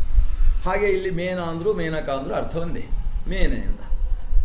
ಆ ಪಿತೃಮಾನಸ ಕನ್ಯೆ ಮೇನೆಯನ್ನು ಹಿಮವಂತನಿಗೆ ಕೊಟ್ಟು ಮದುವೆ ಮಾಡ್ತಾರೆ. ಹಿಮವಂತ ಅಂತ ಇದ್ದರೆ ಭಾರತ ದೇಶದ ಉತ್ತರದ ಎತ್ತರದಲ್ಲಿರ್ತಕ್ಕಂತಹ ಮಹಾಪರ್ವತ ರಾಶಿಗೆ ಅಭಿಮಾನಿ ದೇವತೆ. ಹಿಮವತ್ ಪರ್ವತ ರಾಜ. ಅವನಿಗೆ ಈ ಪಿತೃಮಾನಸ ಕನ್ಯೆಯಾದ ಮೇನೆಯನ್ನು ಕೊಟ್ಟು ವಿವಾಹ ಮಾಡ್ತಾರೆ. ಅಂದರೆ ಆ ದೊಡ್ಡ ಪರ್ವತದ ನಿಯಾಮಕ ಶಕ್ತಿ, ಅದೊಂದು ದೇವತಾ ಶಕ್ತಿ. ಮೇನೆಯಲ್ಲಿ ಹಿಮವಂತನಿಗೆ 3 ಜನ ಹೆಣ್ಣು ಮಕ್ಕಳು ಇರ್ತಾರೆ. ಹೆಣ್ಣು ಮಕ್ಕಳಿಗೆ ಏನು ಹೆಸರಿಟ್ಟರು, ಅವರು ಹೆಸರು ಇಡುವುದಕ್ಕಿಂತ ಜಾಸ್ತಿ ಇವರು ಹೆಸರು ಮಾಡಿದ್ದು ಜಾಸ್ತಿ ಆಯಿತು. ಕೆಲವೆಲ್ಲ ಮಕ್ಕಳಿಗೆ ಹೆಸರು ಇಡಬೇಕಾಗಿಲ್ಲ, ಅವರು ಹೆಸರು ತಾನಾಗಿ ಮಾಡಿಕೊಳ್ತಾರೆ. ಈ 3 ಜನ ಹೆಣ್ಣು ಮಕ್ಕಳು ಏನು ಮಾಡಿದರು ಅಂತ ಹೇಳಿದರೆ, ಒಂದು 7ನೇ ವಯಸ್ಸು ಬಂತು. 7 ವಯಸ್ಸು ಬಂದು 8ನೇ ವಯಸ್ಸಿಗೆ ಕಾಲಿಡುವಾಗ ಮದುವೆ ಮಾಡಬೇಕು ಅಂತ ಲೆಕ್ಕ. ಹುಡುಗ ಅಂತಾದರೆ ಉಪನಯನ ಮಾಡಬೇಕು, ಉಪನಯನ ಅಂದರೆ ಗುರುಕುಲಕ್ಕೆ ಕಳಿಸು. ಹೆಣ್ಣು ಅಂತಾದರೆ ಮದುವೆ ಮಾಡುವುದು, ಅದು ಉಪನಯನದ ಹಾಗೆ. ಸ್ತ್ರೀಣಾಂ ಉದ್ವಾಹ ಕರ್ಮೀವ ಯಥೋಪನಯನಂ ತಥಾ ಅಂತ. ಸ್ತ್ರೀಯರಿಗೆ ಉದ್ವಾಹನ ಅಂತ ಹೇಳಿದರೆ ಗೋತ್ರ ಬಿಟ್ಟು ಇನ್ನೊಂದು ಗೋತ್ರಕ್ಕೆ ಹಾಕಿ ಓದಲಿಕ್ಕೆ ಕಳಿಸೋದು. ಅದು ಬಿಟ್ಟು ಮಕ್ಕಳನ್ನು ಪಡೀಲಿಕ್ಕೆ ಕಳಿಸುವುದಲ್ಲ. 7ನೇ ವರ್ಷ 8ನೇ ವರ್ಷಕ್ಕೆ ಓದುವುದಕ್ಕೆ. ಈ ಹುಡುಗರನ್ನು ಗುರುಕುಲಕ್ಕೆ ಕಳಿಸಿದ ಹಾಗೆ ಹುಡುಗಿಯರನ್ನು ಈ ಹುಡುಗ ಆಗ್ಬೋದು ಈ ಹುಡುಗಿಗೆ ಅಂತ ಆ ಹುಡುಗನ ಹತ್ರ ಕಳಿಸುವುದು. ಅವನೇ ಪಾಠ ಹೇಳಬೇಕು. ಅವನು ಗುರುಕುಲ ಮುಗಿಸಿ ಬಂದವ. ಮೊದಲು ಅವರ ಓದಿದ್ದಕ್ಕೆ ಪ್ರಯೋಗ ಶಾಲೆ ಯಾರು ಅಂದರೆ ಈ ಹುಡುಗಿ ಪಾಪ. ಅವರು ಅಷ್ಟು ಸಮಯ ಓದಿ ಬಂದದ್ದನ್ನು ಮೊದಲು ಈ ಹುಡುಗಿಗೆ ಪಾಠ ಮಾಡಬೇಕು ಅವರು. ಈ ಹುಡುಗಿಯನ್ನು ತನ್ನ ಕುಲದ ಆಚಾರಗಳನ್ನೆಲ್ಲ ಶಿಕ್ಷಣ ಕೊಟ್ಟು ಶಾಸ್ತ್ರವನ್ನು ಕೂಡ ಆಕೆಗೆ ಅಧ್ಯಯನ ಮಾಡಿಸಿ ತನ್ನ ಕೊನೆಗೆ ಆಕೆ 16 ವರ್ಷಕ್ಕೆ ಬಂದಾಗ, ಋತುಮತಿಯಾದಾಗ ಅಲ್ಲ, ಪ್ರೌಢಾವಸ್ಥೆಗೆ ಬಂದಂತಹ ಸಂದರ್ಭದಲ್ಲಿ ವಿದ್ಯುಕ್ತವಾದ ಕ್ರಮದಲ್ಲಿ ಗರ್ಭಾಧಾನಾದಿ ವಿಧಾನಗಳಿಂದ ಸುಸಂಸ್ಕೃತವಾಗಿರತಕ್ಕಂತಹ ಸತ್ ಪ್ರಜೆಯನ್ನು ಪಡಿಬೇಕು ಅಂತ ಇದು ಹಿಂದೆ ಇದ್ದಂತಹ ವಿವಾಹದ ಕ್ರಮ. ಆ ಕ್ರಮದಲ್ಲಿ ಈ 3 ಮಕ್ಕಳನ್ನು ಮದುವೆ ಮಾಡಬೇಕಲ್ಲ ಅಂತ ಮೇನೆ ಯೋಚನೆ ಮಾಡ್ತಾ ಇದ್ದಾಳೆ. ಮೇನೆಗೆ ಈ 3 ಮಕ್ಕಳಿಗಿಂತ ಮೊದಲು ಒಬ್ಬ ಮಗ ಹುಟ್ಟಿದ್ದಾನೆ. ಮೇನಕೆಯ ಮಗ, ಆದ್ದರಿಂದ ಮೈನಾಕ ಅಂತ ಅವನಿಗೆ ಹೆಸರು. ಹಿಮವಂತನ ಮಗ, ಮೇನೆಯ ಮಗ ಮೈನಾಕ ಪರ್ವತ. ಅವನು ಒಂದು ಮೈನಾಕ ಪರ್ವತದ ಅಭಿಮಾನಿ ದೇವತೆ. ಅವರ ತಂಗಿಯಂದಿರು ಈ 3 ಜನ. ಈ 3 ಜನ ಹೇಳ್ತಾರೆ ಅಪ್ಪನ ಹತ್ರ, ಅಪ್ಪ, ನಾವು ನಮಗೆ ಯೋಗ್ಯರಾದ ಪತಿಯರನ್ನು ಪಡೆಯುವುದಕ್ಕೋಸ್ಕರ ನಾವು ತಪಸ್ಸು ಮಾಡಬೇಕು ಅಂತಿದ್ದೇವೆ, ಅನುಮತಿ ಕೊಡಬೇಕು. ಈ ಶಿರೀಷ ಮುದ್ದಂಗಿಯರಾದ ಹುಡುಗಿಯರನ್ನು ತಪಸ್ಸಿಗೆ ಹೇಗೆ ಕಳಿಸುವುದು ಅಂತ ರಾಜನಿಗೆ ಅನಿಸುತ್ತೆ. ಆಗಬಹುದು, ಒಳ್ಳೆಯ ಕೆಲಸಕ್ಕೋಸ್ಕರ ನೀವು ಯೋಚನೆ ಮಾಡಿದಾಗ ಆಗುವುದಿಲ್ಲ ಅಂತ ಹೇಳುವ ಹಾಗಿಲ್ಲ. ನನ್ನ 4 ಭಟರು ನಿಮ್ಮ ರಕ್ಷಣೆಗಿರ್ತಾರೆ, ನೀವು ತಪಸ್ಸು ಮಾಡಿ. ಮೇನೆ ಮಾತ್ರ ಒಪ್ಪುವುದಿಲ್ಲ ತಪಸ್ಸು ಮಾಡುವುದಕ್ಕೆ. ಅದಕ್ಕೆ ಕೊನೆಗೆ ಈ 3 ಹುಡುಗಿಯರು ಕೂಡ, ನಾವು ಕಠೋರವಾದ ತಪಸ್ಸು ಮಾಡುವುದಿಲ್ಲ, ನೀನು ಆಗಾಗ ಬಂದು ನೋಡಿ ಹೋಗ್ಬೋದು ನಮ್ಮ ತಪಸ್ಸನ್ನು ಅಂತೇಳಿ ಅಮ್ಮನನ್ನು ಮರ್ಕಟಿಸಿ, ಏನು ಮಾಡುವುದು, ಮರ್ಕಡೆ ಮಾಡುವುದು ಅಂದರೆ ನಿಮ್ಮ ಭಾಷೆಯಲ್ಲಿ ಒಪ್ಪಿಸುವುದ, ಒಂದು ರೀತಿ ಸೇಳೆ ಮಾಡುವುದು ಅಂತ ಹೇಳುವುದಿಲ್ಲ ಹಾಗೆ. ಅಮ್ಮನನ್ನು ಒಂದು ರೀತಿಯಲ್ಲಿ ಒಪ್ಪಿಸಿ ಮುದ್ದು ಮಾಡಿ ಆಕೆಯ ಅನುಮತಿಯನ್ನು ಪಡೆದು ಈ 3 ಜನರು ಕೂಡ ತಪಸ್ಸಿಗೆ ಹೋದರು. ತಪಸ್ಸು ಮಾಡ್ತಾ ಇದ್ದಾರೆ. ಎಂಥ ಕಠೋರ ತಪಸ್ಸು ಅಂದರೆ, ಅದರಲ್ಲಿ ಮೊದಲನೆಯ ಹುಡುಗಿ, ಅವಳು ಮೊದಲನೆಯವಳಲ್ಲ, ಕೊನೆಯ ಹುಡುಗಿ, ಚಿಕ್ಕ ಹುಡುಗಿ, ಅವಳು ತಿಂಗಳಿಗೆ 1 ಬಾರಿ 1 ಪುಷ್ಪವನ್ನು ತಿಂದುಕೊಂಡು ತಪಸ್ಸು ಮಾಡುವುದು. 1 ಪುಷ್ಪ ಮಾತ್ರ. ಅದು ಕೂಡ ದಾಸವಾಳದ ಕೆಂಪು ಪುಷ್ಪ ತಿಂದುಕೊಂಡು ತಪಸ್ಸು.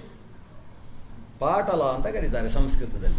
ಒಂದು ಪಾಟಲ ತಿಂದುಕೊಂಡು ತಪಸ್ಸು ಮಾಡಿದ್ರಿಂದ ಅವಳಿಗೆ ಏಕಪಾಟಲ ಅಂತ ಹೆಸರಾಯಿತು. ಅವಳ ಅಕ್ಕ ಇದ್ದಾಳಲ್ಲ, ಅವಳದ್ದು ತಪಸ್ಸು ಹೇಗೆ ಅಂತೇಳಿದರೆ, ಅವಳು ಈ ಒಂದು ಪುಷ್ಪವೂ ತಿನ್ನಲಿಕ್ಕಿಲ್ಲ, ಒಂದು ಎಲೆ ತಿನ್ನುವುದಷ್ಟೇ. ಅದು ದಿವಸಕ್ಕೆ ಒಂದು ಎಲೆ. ಅವಳದ್ದು ಹಾಗಲ್ಲ, ತಿಂಗಳಿಗೆ ಒಂದು ಪುಷ್ಪ. ಇವಳದ್ದು ದಿವಸಕ್ಕೊಂದು ಎಲೆ ತಿಂದುಕೊಂಡು ತಪಸ್ಸು.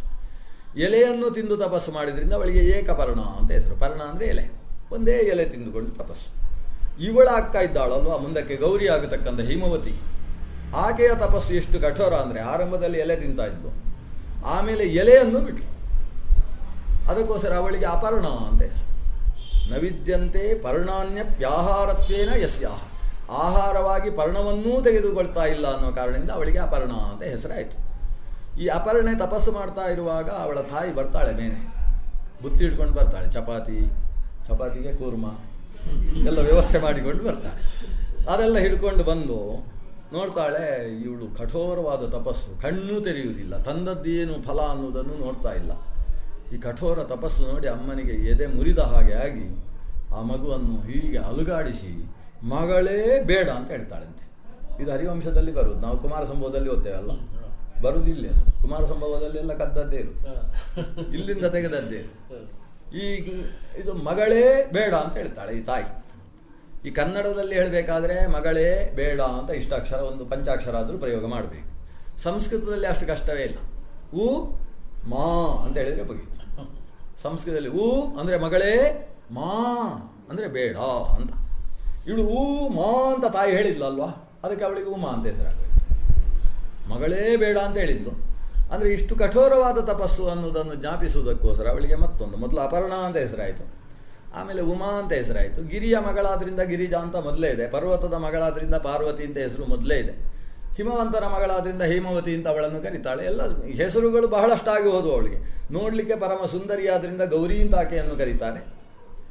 ಅಂತಹ ಪಾರ್ವತಿ ಭಾರೀ ತಪಸ್ಸು ಮಾಡಿ ಕೊನೆಗೆ ಶಿವನ ಹತ್ರ ಹೋಗಿ ಶಿವ ಮಾಡುವ ತಪಸ್ಸಿನಲ್ಲಿ ತಾನು ಸೇವೆ ಮಾಡುವುದಕ್ಕೆ ಪ್ರಾರಂಭ ಮಾಡ್ತಾಳೆ. ಹಿಮವಂತ ಹೋಗಿ ಹೋಗ್ತಾನೆ ಗಿರೀಶನ ಹತ್ರ.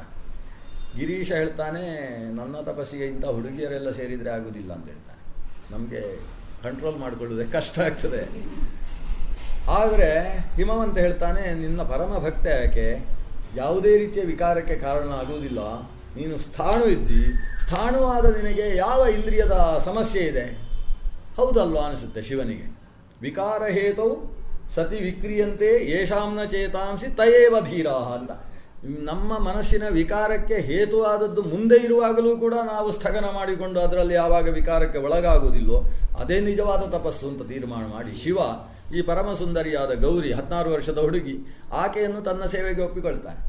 ಅವಳು ಪ್ರತಿನಿತ್ಯ ಮಾಡುವ ಕೆಲಸ ಏನು ಅಂತೇಳಿದರೆ, ಅಲ್ಲಿದ್ದ ಶಿರೀಷ ಪುಷ್ಪದ ಮಾಲೆ ಸಿದ್ಧಪಡಿಸೋದು. ಆ ಮಾಲೆಯನ್ನು ತಂದು ಇವರು ಪೂಜೆ ಮಾಡುವಾಗ ಲಿಂಗಕ್ಕೆ ಹಾಕುವುದಕ್ಕೆ ಶಿವ ಮಾಡತಕ್ಕಂತಹ ಪೂಜೆ, ಶಿವ ಮಾಡುವ ತಪಸ್ಸು, ಆ ತಪಸ್ಸಿಗೆ ಆತನ ಕೈಯಲ್ಲಿ ಮಾಲೆ ಕೊಡುವುದು. ಆತ ಅದನ್ನು ತಾನು ಅರ್ಚನೆ ಮಾಡ್ತಾ ಇದ್ದಂತಹ ಸ್ಥಾನಕ್ಕೆ ಅದನ್ನು ಹಾಕಬೇಕು. ಹಾಕಿದ ನಂತರ ಇವಳು ಅದೇ ಮಾಲೆಯನ್ನೆತ್ತಿ ಅವರಿಗೆ ಹಾಕಿ ನಮಸ್ಕಾರ ಮಾಡುವುದು. ಈ ರೀತಿಯಲ್ಲಿ ಪ್ರತಿನಿತ್ಯದ ಪ್ರಕ್ರಿಯೆ ನಡೀತಾ ಇರಬೇಕಾದರೆ ಒಂದು ಸಂದರ್ಭದಲ್ಲಿ ದೇವಶ್ರೇಷ್ಠನಾದಂತಹ ಮನ್ಮಥ ದೇವತಾ ಕಕ್ಷೆಯಲ್ಲಿ ಇಂದ್ರನ ಕಕ್ಷೆಯಲ್ಲಿ ಬರ್ತಕ್ಕಂಥವ, ಅವನಿಗೆ ಕಾಮ ಅಂತ ಮತ್ತೊಂದು ಹೆಸರಿದೆ. ನಮ್ಮೆಲ್ಲರ ಮನಸ್ಸನ್ನು ಮಥನ ಮಾಡತಕ್ಕಂಥವನಾದ್ದರಿಂದ ಅವನಿಗೆ ಮನ್ಮಥ ಅಂತ. ಮನೋನಿಯಾಮಕವಾದ ಶಕ್ತಿಯಲ್ಲಿ ಅವನಿಗೂ ಒಂದು ಸ್ಥಾನ ಇದೆ. ಅಂತಹ ಮನೋಜ ಅಥವಾ ಮನೋಭವ ಅನಿಸಿದಂತಹ ಮನ್ಮಥ ತಾನು ತನ್ನ ಪಂಚಬಾಣಗಳನ್ನು ನವಮಲ್ಲಿಕಾದಿ ಅಶೋಕಂ ಚೂತಂ ಮೊದಲಾದಂತಹ ನವಮಲ್ಲಿಕಾ ಮಾಲೆಗಳನ್ನು ಜೋಡಿಸಿ ಈ ಯಾವಾಗ ಪಾರ್ವತೀದೇವಿ ಆ ಶಿರೀಷ ಪುಷ್ಪದ ಮಾಲೆಯನ್ನು ಶಿವನ ಕೊರಳಿಗೆ ಹಾಕ್ತಾ ಇದ್ದಾಳೆ, ಆ ಹೊತ್ತಿಗೆ ಬಾಣಪ್ರಯೋಗವನ್ನು ಮಾಡ್ತಾನೆ. ಇದ್ದಕ್ಕಿದ್ದ ಹಾಗೆ ಶಿವನ ಮನಸ್ಸು ವಿಕ್ಲವವಾಗ್ತದೆ. ಆದರೆ ನನ್ನ ಇಲ್ಲಿಯ ತನಕ ಈ ವಿಕ್ಲವತೆ ಇಲ್ಲದೇ ಇದ್ದದ್ದು ಈಗ ಯಾಕೆ ಅಂತ ಶಿವ ಯೋಚನೆ ಮಾಡ್ತಾನೆ. ಇದು ಮನ್ಮಥನ ಕರಾಮತ್ತು ಅನ್ನುವುದನ್ನು ಮನಗಂಡವನೇ ತಾನು ಮಹಾಕ್ರೋಧ, ಮೊದಲೇ ಕ್ರೋಧದ ಅಭಿಮಾನಿ ರುದ್ರದೇವ, ತನ್ನ ಕ್ರೋಧದ ಸರ್ವೋತ್ಕರ್ಷವನ್ನು ಪ್ರದರ್ಶನ ಮಾಡ್ತಾನೆ. ಮುಕ್ಕಣ್ಣ ಅನಿಸಿದಂತಹ ಶಿವ ತನ್ನ ತೃತೀಯ ನೇತ್ರವನ್ನು, ಲಲಾಟ ನೇತ್ರವನ್ನು ತಾನು ತೆರಿತಾನೆ. ಆದ್ದರಿಂದ ಆತ ಅನಂಗನಾಗಿ ಬಿದ್ದು ಹೋಗ್ತಾನೆ. ಅಂದರೆ ಮನ್ಮಥನ ಅಂಗಗಳೆಲ್ಲ ಸುಟ್ಟು ಭಸ್ಮವಾಗಿ ಶರೀರವಿಲ್ಲದ ಮನ್ಮಥನಾಗಿ ಹೋದ. ಕಾಮ ಅನ್ನುವುದು ಶರೀರವನ್ನು ಕಳೆದುಕೊಂಡಿತು. ರುದ್ರ ಕಾಮದಿಂದ ಬಚಾವಾದ. ಆದರೆ ರುದ್ರನಿಗೆ ಅನಿಸ್ತದೆ, ಏನು ಹೀಗಾಗೋಯಿತು, ಕಾಮನೇ ಸುಟ್ಟು ಹೋದ ಅಂದರೆ ಪ್ರಪಂಚದಲ್ಲಿ ಮತ್ತೆ ಸಂತಾನೋತ್ಪತ್ತಿ ಕ್ರಿಯೆ ಹೇಗೆ ನಡಿಬೇಕು? ರುದ್ರನಿಗೆ ಯೋಚನೆ ಮಾಡ್ತಾನೆ. ಕೊನೆಗೆ ಮನ್ಮಥನ ಪತ್ನಿಯಾದ ರತೀದೇವಿ ಪ್ರಾರ್ಥನೆ ಮಾಡಿಕೊಂಡಾಗ ಈತನಿಗೆ ಶರೀರ ಸುಟ್ಟು ಹೋಗಿದೆ ಹೌದು, ಆದರೆ ಅನಂಗನಾಗಿ ಶರೀರವಿಲ್ಲದೆ ಎಲ್ಲರನ್ನೂ ಪ್ರವೇಶ ಮಾಡುವ ಶಕ್ತಿ ಅವನಿಗೆ ಬರಲಿ ಅಂತ ಒಂದು ವರವನ್ನು ಶಿವ ಕೊಡ್ತಾನೆ. ಆದರೆ ಆತನ ಬಾಣಪ್ರಯೋಗದ ಕಾರಣದಿಂದಲೇ ತನ್ನಲ್ಲಿ ತಪಸ್ಸು ಮಾಡ್ತಾ ಇದ್ದಂತಹ ಈ ಪಾರ್ವತೀ ದೇವಿಯನ್ನು ತಾನು ವಿವಾಹವಾಗುವುದಕ್ಕೆ ಸಜ್ಜಾಗ್ತಾನೆ. ಆ ನಿಟ್ಟಿನಿಂದ ಪಾರ್ವತೀ ಪರಮೇಶ್ವರರು ಅರ್ಧಾಂಗ ಅರ್ಧ ಶರೀರಿಯರಾಗಿ, ಅದು ಪಾರ್ವತೀ ಪರಮೇಶ್ವರರು ಅಂತೇಳಿದರೆ ಒಂದೇ ಶರೀರದಲ್ಲಿ ಅರ್ಧ ಭಾಗದಲ್ಲಿ ಸೇರಿದ ಹಾಗೆ ದಾಂಪತ್ಯದ ಉತ್ಕರ್ಷಕ್ಕೆ ಆದರ್ಶ ಸ್ವರೂಪದಲ್ಲಿ ಪಿತೃಗಳು ಅನಿಸಿದಂತಹ ಪಾರ್ವತೀ ಪರಮೇಶ್ವರರು ಒಂದಾದರು ಅನ್ನುವುದು ಒಂದು ಪಿತೃಮಾನಸ ಕನ್ಯೆಯರ ಕಥೆ. ಎರಡನೆಯ ಪಿತೃಮಾನಸ ಕನ್ಯೆಯರನ್ನು ನಾವು ಹೇಳಿದ್ದು ಅಚ್ಚೋದೆ ಅನ್ನುವ ವಿಷಯ. ಈ ಅಚ್ಚೋದೆ ಆಕೆ ದೇವಲೋಕದ ಒಂದು ಸರೋವರದ ಅಭಿಮಾನಿನಿ. ಅಚ್ಚ ಅಂದರೆ ಸ್ವಚ್ಛ ಅಂತ ಅರ್ಥ, ಉದ ಅಂದರೆ ಉದಕ ನೀರು ಅಂತ ಅರ್ಥ. ಅಚ್ಚೋದ ಅಂತ ಹೇಳಿದರೆ ಶುದ್ಧವಾದ ನೀರುಳ್ಳಂತಹ ಒಂದು ಸರೋವರ. ಆ ಸರೋವರಕ್ಕೆ ಅಭಿಮಾನಿನಿಯಾದಂತಹ ಈ ಪಿತೃಮಾನಸ ಕನ್ಯೆ ಅಚ್ಚೋದೆ ಅವಳು ತನ್ನ ಯೋಗ ಶಕ್ತಿಯಿಂದ ಆಕಾಶದಲ್ಲಿ ಸಂಚಾರ ಮಾಡ್ತಾ ಇರ್ತಾಳೆ. ಹಾಗೆ ಸಂಚಾರ ಮಾಡ್ತಾ ಇದ್ದವಳಿಗೆ ಒಂದು ವಿಮಾನ ಕಾಣಿಸ್ತದೆ. ಆ ವಿಮಾನದಲ್ಲಿ ಒಬ್ಬ ರಾಜನ ಜೊತೆಗೆ ಒಬ್ಬಳು ಸ್ತ್ರೀ, ಅವಳಿಗೆ ಅದ್ರಿಕಾ ಅಂತ ಹೆಸರು, ಒಬ್ಬಳು ಅಪ್ಸರ ಸ್ತ್ರೀ. ಅವಳ ಜೊತೆಗೆ ರಾಜ ಅಮಾವಸು ವಿಮಾನದಲ್ಲಿ ಸಂಚಾರ ಮಾಡ್ತಾ ಇರ್ತಾನೆ. ಇವಳು ಅದನ್ನು ನೋಡ್ತಾಳೆ. ನೋಡಿದವಳಿಗೆ ಇವರೇ ನನ್ನ ತಂದೆ, ಇವರೇ ನನ್ನ ತಾಯಿ ಅಂತ ಅನಿಸ್ತದೆ. ವಸ್ತುತಃ ಅವಳ ತಂದೆ ಯಾರು? ಅವರು ಪಿತೃದೇವತೆಗಳು ಅವಳ ತಂದೆ. ಆದರೆ ಪಿತೃದೇವತೆಗಳು ಅವರು ಎರಡು ರೀತಿಯ ಪಿತೃಗಳಿದ್ದಾರೆ. ಒಂದು ಅಮೂರ್ತ ಪಿತೃಗಳು, ಮತ್ತೊಂದು ಸಮೂರ್ತ ಪಿತೃಗಳು ಅಂತ. ಈ ಅಮೂರ್ತ ಪಿತೃಗಳು ಇವಳ ತಂದೆ ಆದ್ದರಿಂದ, ಅಮೂರ್ತ ಅಂದ್ರೇನು? ಅವರಿಗೆ ಕಾಣಿಸುವ ಶರೀರ ಇಲ್ಲ ಅಂತ ಅರ್ಥ. ಧರ್ಮಮೂರ್ತಿಧರರು, ಪುಣ್ಯವೇ ಅವರಿಗೆ ಶರೀರ. ಅಂತಹ ಪಿತೃಗಳ ಕನ್ಯೆಯಾದವಳು ತನ್ನ ತಂದೆ ಯಾರು ತಾಯಿ ಯಾರು ಅಂತ ನೋಡದೇ ಇದ್ದವಳು ಇವತ್ತು ಈ ವಿಮಾನದಲ್ಲಿದ್ದಂತಹ ರಾಜ ಮತ್ತು ಅಪ್ಸರೆಯರನ್ನು ಕಂಡು ಇವರೇ ನನ್ನ ತಂದೆ ತಾಯಿಯರು ಅಂತ ತಪ್ಪಾಗಿ ತಿಳಿತಾಳೆ. ಈ ತಪ್ಪಾಗಿ ತಿಳಿದದ್ದರ ಪರಿಣಾಮ ಏನಾಗ್ತದೆ? ಇದ್ದಕ್ಕಿದ್ದಾಗೆ ಅವಳು ಆಕಾಶದಿಂದ ಕೆಳಕ್ಕೆ ಬೀಳುವುದಕ್ಕೆ ಪ್ರಾರಂಭ ಆಗ್ತಾಳೆ. ಅಲ್ಲಿಯ ತನಕ ಅವಳಿಗೆ ಯೋಗ ಸಾಮರ್ಥ್ಯ ಇತ್ತು, ಆಕಾಶದಲ್ಲಿ ಸಂಚರಿಸಬಲ್ಲಂತಹ ಯೋಗಿನಿಯಾಗಿದ್ಲು. ಆ ಯೋಗ ಶಕ್ತಿ ಯಾವಾಗ ಜಾರಿತು ಆವಾಗ ಭೂಮಿಗೆ ಪ್ರಪಾತಕ್ಕೆ ಬೀಳುವಂತಹ ಸ್ಥಿತಿ ಬಂದು ಹೋಗ್ತದೆ. ಹೆದರಿಕೊಂಡು ಆಕೆ ಕೈಯನ್ನು ಮುಗಿದುಕೊಂಡು ರಕ್ಷಿಸಿ ರಕ್ಷಿಸಿ ತ್ರಾಹಿಮಾ ಅಂತ ಪ್ರಾರ್ಥನೆ ಮಾಡಿಕೊಳ್ತಾಳೆ. ಅಷ್ಟು ಹೊತ್ತಿಗೆ ತಿಷ್ಠ ಅಂತ ಒಂದು ಶಬ್ದ ಅವಳಿಗೆ ಕೇಳಿಸ್ತದೆ. ತಿಷ್ಠ ಅಂದರೆ ಬೀಳಬೇಡ, ನಿಲ್ಲು ನಿಲ್ಲು ಅಂತ ಒಂದು ಶಬ್ದ ಕೇಳಿಸ್ತದೆ. ಶಬ್ದ ಕೇಳಿದ ಕೂಡಲೇ ಬೀಳ್ತಾ ಇದ್ದವಳು ನಿಂತು ಬಿಡ್ತಾಳೆ. ಆಶ್ಚರ್ಯ ಆಗ್ತದೆ, ಯಾಕೆ ಬೀಳ್ಲಿಕ್ಕೆ ಶುರುವಾದೆ, ಬಿದ್ದವಳು ಯಾಕೆ ನಿಂತೆ, ಅರ್ಥವೇ ಆಗೋದಿಲ್ಲ. ತಿಷ್ಠ ಅಂತ ಎಲ್ಲಿಂದ ಶಬ್ದ ಬಂತು ಅಂತ ನೋಡ್ತಾಳೆ. ಮುಂಭಾಗದಲ್ಲಿ ಏನೂ ಕಾಣಿಸುವುದಿಲ್ಲ, ಆದರೆ ಒಂದಷ್ಟು ಶಬ್ದ ಕೇಳಿಸ್ತದೆ. ಎಲ್ಲಿಂದ ಶಬ್ದ ಕೇಳ್ತದೆ ಅಂತ ಆ ಶಬ್ದ ಕೇಳಿದ ಕಡೆಗೆ ದೃಷ್ಟಿ ಹಾಯಿಸ್ತಾಳೆ. ಅಲ್ಲಿ 2-3 ಕೀಟಗಳು ಸಂಚರಿಸುವುದು ಕಾಣಿಸಿತಂತೆ. ಪುಟ್ಟ ಪುಟ್ಟ ಕೀಟಗಳು. ಆ ಕೀಟಗಳು ಅಂತ ಹೇಳಿದರೆ ಈ ಸೊಳ್ಳೆಯೂ ಅಲ್ಲ, ಸೊಳ್ಳೆ ಅಲ್ಲ, ಕೆಲವು ಸಲ ಕಣ್ಣಿನ ಮೇಲೆ ಹಾರಾಡ್ತದಲ್ಲ, ಪುಟ್ಟ ಕೀಟ ಒಂದು ಹಾರಾಡ್ತದೆ. ಅಂಥ ಪುಟ್ಟ ಕೀಟಗಳಂತೆ, ಬಹಳ ಜಾಗೃತಿಯಲ್ಲಿ ನೋಡಿದರೆ ಕಾಣಿಸ್ತಕ್ಕಂಥ ಕೀಟ. ಅದನ್ನು ನೋಡ್ತಾಳೆ. ನೋಡಿ, ತಾವು ಯಾರು ಮಾತಾಡ್ತಾ ಇದ್ದೀರಿ ಅಂತ ಕೈ ಮುಗಿತಾಳೆ. ಆಗ ಅದರಲ್ಲಿದ್ದಂತಹ ಚೇತನಗಳು, ಅವರೇ ಅಮೂರ್ತ ಪಿತೃಗಳು. ಅದೊಂದು ವಿಮಾನ ಅಂತೆ, ಆ ಕೀಟ ಅಂದರೆ ಅದು ವಿಮಾನ ಅಂತೆ. ಆ ವಿಮಾನದಲ್ಲಿ ಪಿತೃಗಳಿದ್ದಾರಂತೆ, ಅಷ್ಟು ಸೂಕ್ಷ್ಮ ಶರೀರಗಳು ಪಿತೃಗಳು. ಅಂದರೆ ಪಿತೃಗಳು ಎಲ್ಲ ಕಡೆಯಲ್ಲೂ ಸರ್ವಸಾಕ್ಷಿಗಳಾಗಿ ನೋಡ್ತಾ ಇರ್ತಾರೆ ಅಂತ ಹೇಳ್ತೇವಲ್ಲ, ಇದೆಲ್ಲ ಅದಕ್ಕೆ ಜ್ಞಾಪಕಗಳು. ಅದರಲ್ಲಿದ್ದ ಪಿತೃಗಳು ಹೇಳ್ತಾರೆ, ನೋಡು ಮಗಳೇ, ನಾವು ನಿಜವಾಗಿ ನಿನ್ನ ತಂದೆಯರು, ನಿನಗೆ ತಾಯಿಯರು ಅಂತಿಲ್ಲ. ಯಾಕಂದರೆ ನಾವು ಮಾನಸ ಸೃಷ್ಟಿ ಮಾಡಿದ್ದು, ಮನಸ್ಸಿನಲ್ಲಿ ಇಂಥ ಮಗು ಬೇಕು ಅಂತ ಆಲೋಚಿಸಿದಾಗ ಹುಟ್ಟಿದ್ದು. ಹಿಂದಿನ ಕಾಲದಲ್ಲಿ ಮಗು ಜನನ ಅನ್ನೋದು 8 ರೀತಿಯಲ್ಲಿ ಆಗ್ತಾ ಇತ್ತು. ಅದರಲ್ಲಿ ಒಂದು ಮಾನಸ ಸೃಷ್ಟಿ ಅನ್ನೋದು. ಅನ್ನ ಮಾನಸ ಸೃಷ್ಟಿಯಲ್ಲಿ ಆವಿರ್ಭವಿಸಿದಂತಹ ನೀನು ನಿನ್ನ ತಂದೆಯಲ್ಲದೆ ಇದ್ದಂತಹ ಅಮಾವಸು ಅನ್ನುವ ರಾಜನನ್ನು, ಉಪರಿಚರ ವಸು ಅಂತ ಅವನನ್ನು ಕರಿತಾ ಇದ್ರು. ಯಾಕಂದರೆ ಅವನಲ್ಲಿ ಒಂದು ವಿಮಾನ ಇತ್ತು, ಉಪರಿಚರ ಆಗಿದ್ದವ. ವಿಮಾನದಲ್ಲಿ ಸಂಚಾರ ಮಾಡ್ತಾ ಇದ್ದರಿಂದ ಅವನನ್ನು ನೀನು ತಂದೆ ಅಂತ ತಪ್ಪಾಗಿ ತಿಳ್ಕೊಂಡಿಯಲ್ಲ. ಆತನ ಹೆಂಡತಿ ಅದು ಪಕ್ಕದಲ್ಲಿದ್ದದ್ದು ಅಲ್ಲ, ಅವಳೊಬ್ಬರು ಅಪ್ಸರ ಸ್ತ್ರೀ, ದೇವಲೋಕದ ಅಪ್ಸರೆ, ಅದ್ರಿಕೆ ಅಂತ ಅವಳ ಹೆಸರು. ಆ ಅದ್ರಿಕೆಯನ್ನು ನಿನ್ನ ತಾಯಿ ಅಂತ ತಿಳ್ಕೊಂಡಿಯಲ್ಲ. ಯಾರು ತಂದೆ ಅಲ್ಲ, ಯಾರು ತಾಯಿ ಅಲ್ಲ, ಅವರನ್ನು ತಂದೆ ತಾಯಿ ಅಂತ ತಿಳ್ಕೊಂಡ್ರೆ ಅದಕ್ಕೆ ಸಂಸ್ಕೃತದಲ್ಲಿ ವ್ಯಭಿಚಾರ ಅಂತ ಹೆಸರು. ಕನ್ನಡದಲ್ಲಿ ಆ ಶಬ್ದಗಳಿದ್ರೆ ಏನೇನೋ ಅರ್ಥ ಆಗ್ತದೆ, ಸಂಸ್ಕೃತದಲ್ಲಿ ಆ ಅರ್ಥ. ತಂದೆ ಅಲ್ಲದೇ ಇದ್ದ ವ್ಯಕ್ತಿಯನ್ನು ತಂದೆ ಅಂತ ತಿಳ್ಕೊಂಡ್ರೆ ಅದೊಂದು ಮಾನಸ ವ್ಯಭಿಚಾರ. ತಾಯಿ ಅಲ್ಲದೇ ಇದ್ದ ವ್ಯಕ್ತಿಯನ್ನು ತಾಯಿ ಅಂತ ತಿಳ್ಕೊಂಡ್ರು ಅದೇ. ಹೆಂಡತಿ ಅಲ್ಲದೇ ಇದ್ದ ಅವಳನ್ನು ಹೆಂಡತಿ ಅಂತ ತಿಳ್ಕೊಂಡ್ರು ಮಾನಸ ವ್ಯಭಿಚಾರವೇ. ಇಲ್ಲಿ ತಂದೆ ತಾಯಿಯರನ್ನು ನೀನು ತಪ್ಪಾಗಿ ತಿಳಿದ ಕಾರಣದಿಂದ ಈ ಮಾನಸ ವ್ಯಭಿಚಾರದ ನಿಮಿತ್ತದಿಂದ ನಿನ್ನ ಯೋಗ ಶಕ್ತಿ ಅನ್ನೋದು ಭ್ರಷ್ಟವಾಗಿದೆ. ಈಗ ನೀನು ರಕ್ಷಿಸೀತ ಕೇಳಿದೆಯಲ್ಲ, ನನ್ನ ಮಗಳು ಅನ್ನುವ ಕಾರಣದಿಂದ ನಾವೊಂದು ಕರುಣೆ ತೋರಿದ್ದೇವೆ ಅಷ್ಟೇ. ಅವಳು ಕೇಳಿಕೊಳ್ತಾಳೆ, ಹಾಗಾದರೆ ನನ್ನ ತಂದೆ ತಾಯಿಯರೆಲ್ಲ ಅವರು, ತಂದೆಯರಾದಂತಹ ನೀವು ನನ್ನ ಕಣ್ಣಿಗೆ ಕಾಣಿಸುವುದಿಲ್ಲ, ನಾನು ಅವರನ್ನು ತಂದೆ ತಾಯಿ ಅಂತ ತಿಳ್ಕೊಂಡಕ್ಕೋಸ್ಕರ ನೆಲಕ್ಕೆ ಬೀಳಲೇಬೇಕು ಅಥವಾ ಏನಾದರೂ ಅನುಗ್ರಹ ಮಾಡ್ತೀರೋ? ಇವರು ಹೇಳ್ತಾರೆ ನೆಲಕ್ಕೆ ಬೀಳಲೇಬೇಕು. ಯಾಕಂದರೆ ದೇವತೆಗಳಿಗೂ ಮನುಷ್ಯರಿಗೂ ವ್ಯತ್ಯಾಸ ಇದೆ. ದೇವತೆಗಳು ಒಂದು ತಪ್ಪು ಮಾಡಿದರೆ ಆ ಕೂಡಲೇ ಅವರಿಗೆ ಫಲ ಸಿಗಬೇಕು.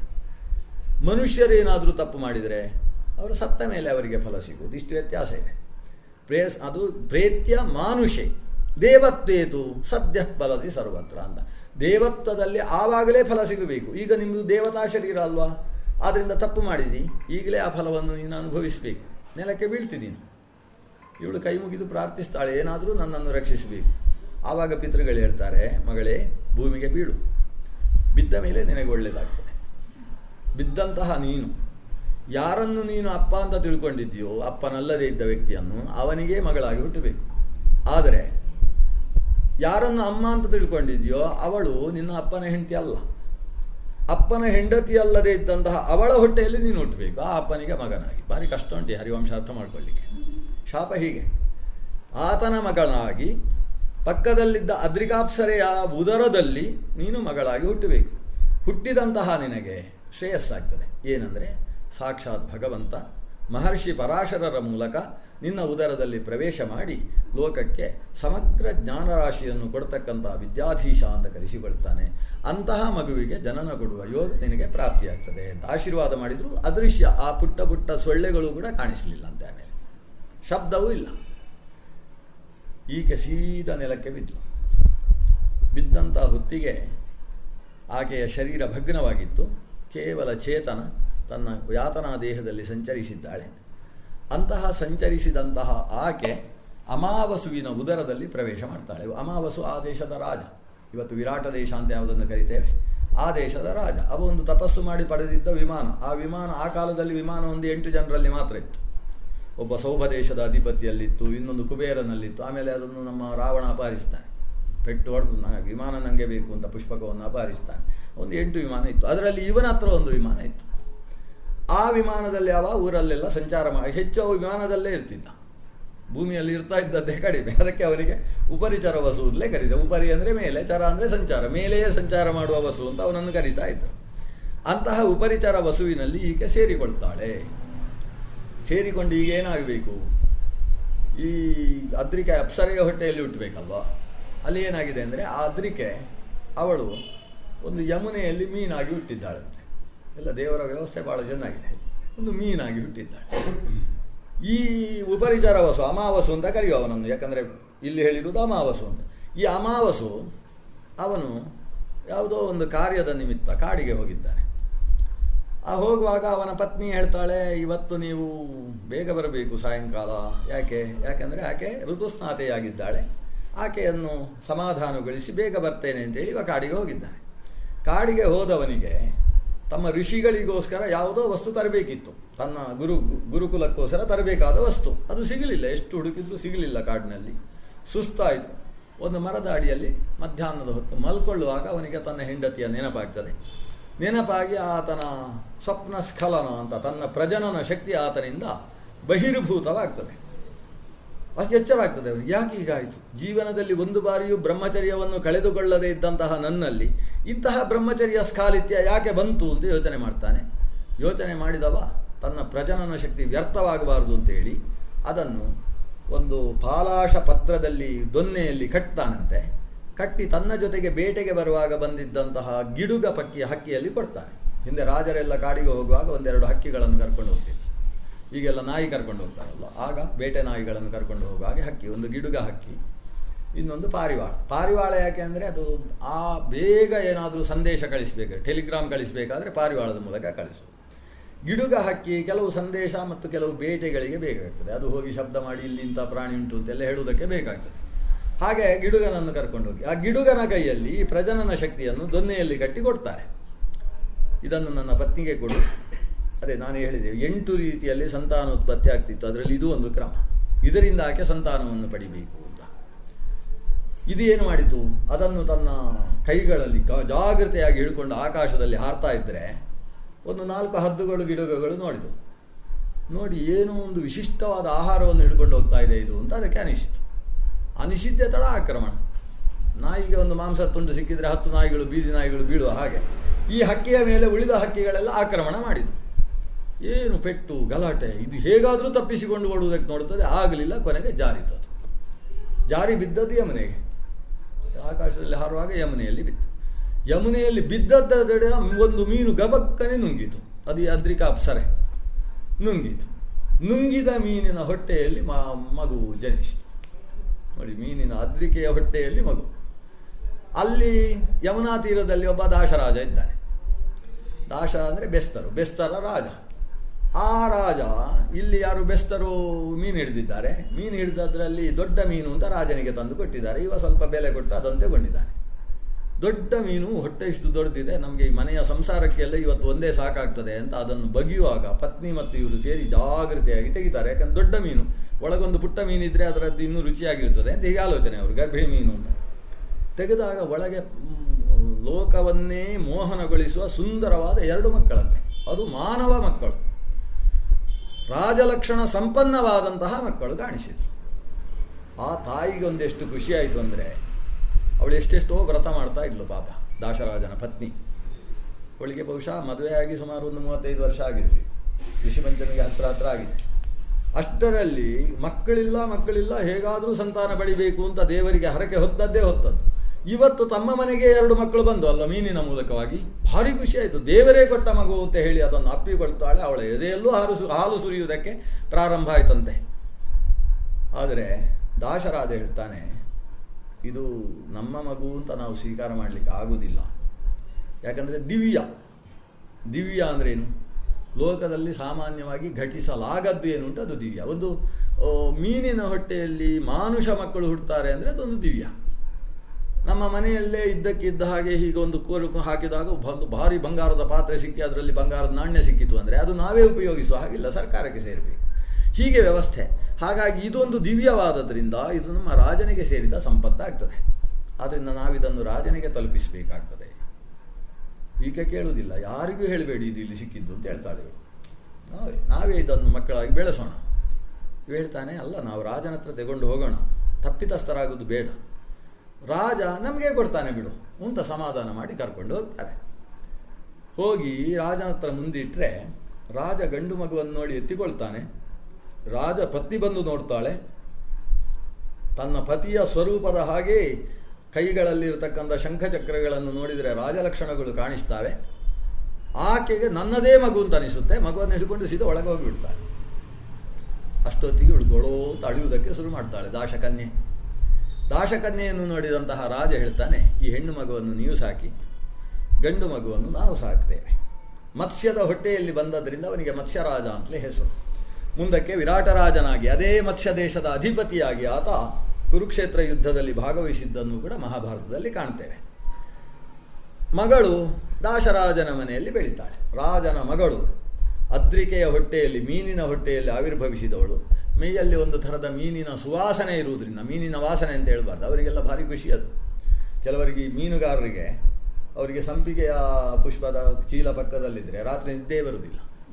ಅದಕ್ಕೆ ಸಂಪಿಗೆಯನ್ನೆಲ್ಲ ಹೊರಗೆ ಹಾಕಿ ಸ್ವಲ್ಪ ಏನಾದರೂ ಅದರ ಮೇಲೆ ಮೀನಿದ್ದು ಹಾಕಿ ಕೂತ್ರೇನೆ ಅವರಿಗೆ ನಿದ್ದೆ ಬರುವುದು. ಅದು ಅಷ್ಟು ಆ ವಾಸನೆ ಅದು. ಅಂತಹ ಮೈಯಲ್ಲಿ ಸ್ವಲ್ಪ ಮೀನಿನ ವಾಸನೆ ಇದ್ದದ್ರಿಂದ ಅವಳನ್ನು ಮತ್ಸ್ಯಗಂಧಿ ಅಂತ ವ್ಯವಹಾರ ಮಾಡ್ತಾ ಇದ್ರು. ಅಂಥವಳು ಇವತ್ತು ಇಲ್ಲಿ ಬಂದಿದ್ದಾಳೆ. ಈ ಪರಾಶರರನ್ನು ದಾಟಿಸುವುದಕ್ಕೋಸ್ಕರ ಕೆಲಸ, ಅಪ್ಪನಿಗೆ ಸಹಾಯ ಮಾಡುವುದಕ್ಕೋಸ್ಕರ ದೋಣಿ ದಾಟಿಸುವ ಕೆಲಸ ಮಾಡ್ತಾಳೆ. ಅವಳನ್ನು ನೋಡಿ ಇವರು ಕೇಳಿದ್ದು ಸತ್ಯವತಿ ಅಂತ. ಆವಾಗ ಅವಳಿಗೆ ನೆನಪಾಗ್ತದೆ. ಸತ್ಯ ಅಂದರೆ ಭಗವಂತನ ಹೆಸರು. ಭಗವಂತನನ್ನು ಸತ್ಯನನ್ನು ಮಗನನ್ನಾಗಿ ಪಡೆಯತಕ್ಕಂಥ ಅಚ್ಚೋದೆ ನೀನು ಅಂತ ಪಿತೃದೇವತೆಗಳ ಹೊತ್ತು ಆಕೆಯನ್ನು ಸತ್ಯವತಿಯಿಂದ ಸಂಬೋಧಿಸಿದ್ದು ಈಗ ನೆನಪಾಗ್ತದೆ ಅವಳಿಗೆ. ಜನ್ಮಾಂತರ ಸ್ಮೃತಿ ಬರ್ತದೆ. ಅದು ಪರಾಶರರಿಂದ ನೀನು ದೇವರನ್ನು ಮಗನನ್ನಾಗಿ ಪಡೀತಿ ಅಂತ ಅವತ್ತೇ ಹೇಳಿದ್ದಾರೆ. ಅದೇ ಪರಾಶರ ಮಹರ್ಷಿಗಳು ಇವರು ಅನ್ನೋದು ಆಕೆಯ ಜ್ಞಾನಕ್ಕೆ ಬರ್ತದೆ. ನಿನ್ನನ್ನು ವಿವಾಹವಾಗಬೇಕು ಅಂತ ಇವರು ಕೇಳಿದಾಗ ಒಪ್ಪಿಕೊಳ್ತಾಳೆ. ಆ ಯಮುನೆಯ ಮಧ್ಯದಲ್ಲಿದ್ದ ದ್ವೀಪದಲ್ಲಿ ದೋಣಿ ನಿಲ್ತದೆ. ಆ ದ್ವೀಪದಲ್ಲೇ ಇಂದ್ರಾದಿ ದೇವತೆಗಳ ಸನ್ನಿಧಾನದಲ್ಲಿ ಮದುವೆ ನಡೀತದೆ. ಅದು ಎಲ್ಲೋ ದೋಣಿಯಲ್ಲೇ ಸಂತಾನ ಆದದ್ದಲ್ಲ, ದ್ವೀಪದಲ್ಲಿ ಹುಟ್ಟಿದ ಮಗು. ಆದ್ದರಿಂದ ಅದಕ್ಕೆ ದ್ವೈಪಾಯನ ಅಂತ ಹೆಸರು. ಹುಟ್ಟಿದ ಮಗು ಸ್ವಲ್ಪ ಕಪ್ಪಾಗಿದ್ದರಿಂದ ಕೃಷ್ಣ ದ್ವೈಪಾಯನ ಅಂತ ಅದಕ್ಕೆ ಹೆಸರು. ಅದು ಹೆಸರಿಟ್ಟದ್ದು ಯಾರು? ಅದಕ್ಕೆ ಪರಾಶರರಲ್ಲ, ವಸಿಷ್ಠರು. ಈ ಮದುವೆಗೆ ವಸಿಷ್ಠಾರುಂಧತಿಯರು ಕೂಡ ದ್ವೀಪಕ್ಕೆ ಆಗಮಿಸಿದ್ದಾರೆ. ವಸಿಷ್ಠರು ಇದಕ್ಕೆ ಕೃಷ್ಣದ್ವೈಪಾಯನ ಅಂತ ನಾಮಕರಣವನ್ನು ಮಾಡ್ತಾರೆ. ಮುಂದಕ್ಕೆ ಅಲ್ಲಿಂದ ಬದರಿಗೆ ಹೋಗಿ ಬಾದರಾಯಣ ಅಂತ ಹೆಸರಾಗ್ತದೆ. ವೇದವನ್ನು ವಿಭಾಗ ಮಾಡಿದ್ರಿಂದ ವೇದವ್ಯಾಸ ಅಂತ ಹೆಸರಾಗ್ತದೆ. ಅಂತೂ ಸಾಕ್ಷಾತ್ ಭಗವಂತನೇ ಈ ದಂಪತಿಯರಲ್ಲಿ ಜಯತಿ ಪರಾಶರ ಸೂನು ಸತ್ಯವತಿ ಹೃದಯನಂದನೋ ವ್ಯಾಸ. ಸತ್ಯವತಿ ಹೃದಯನಂದನ ಯಾಕೆ?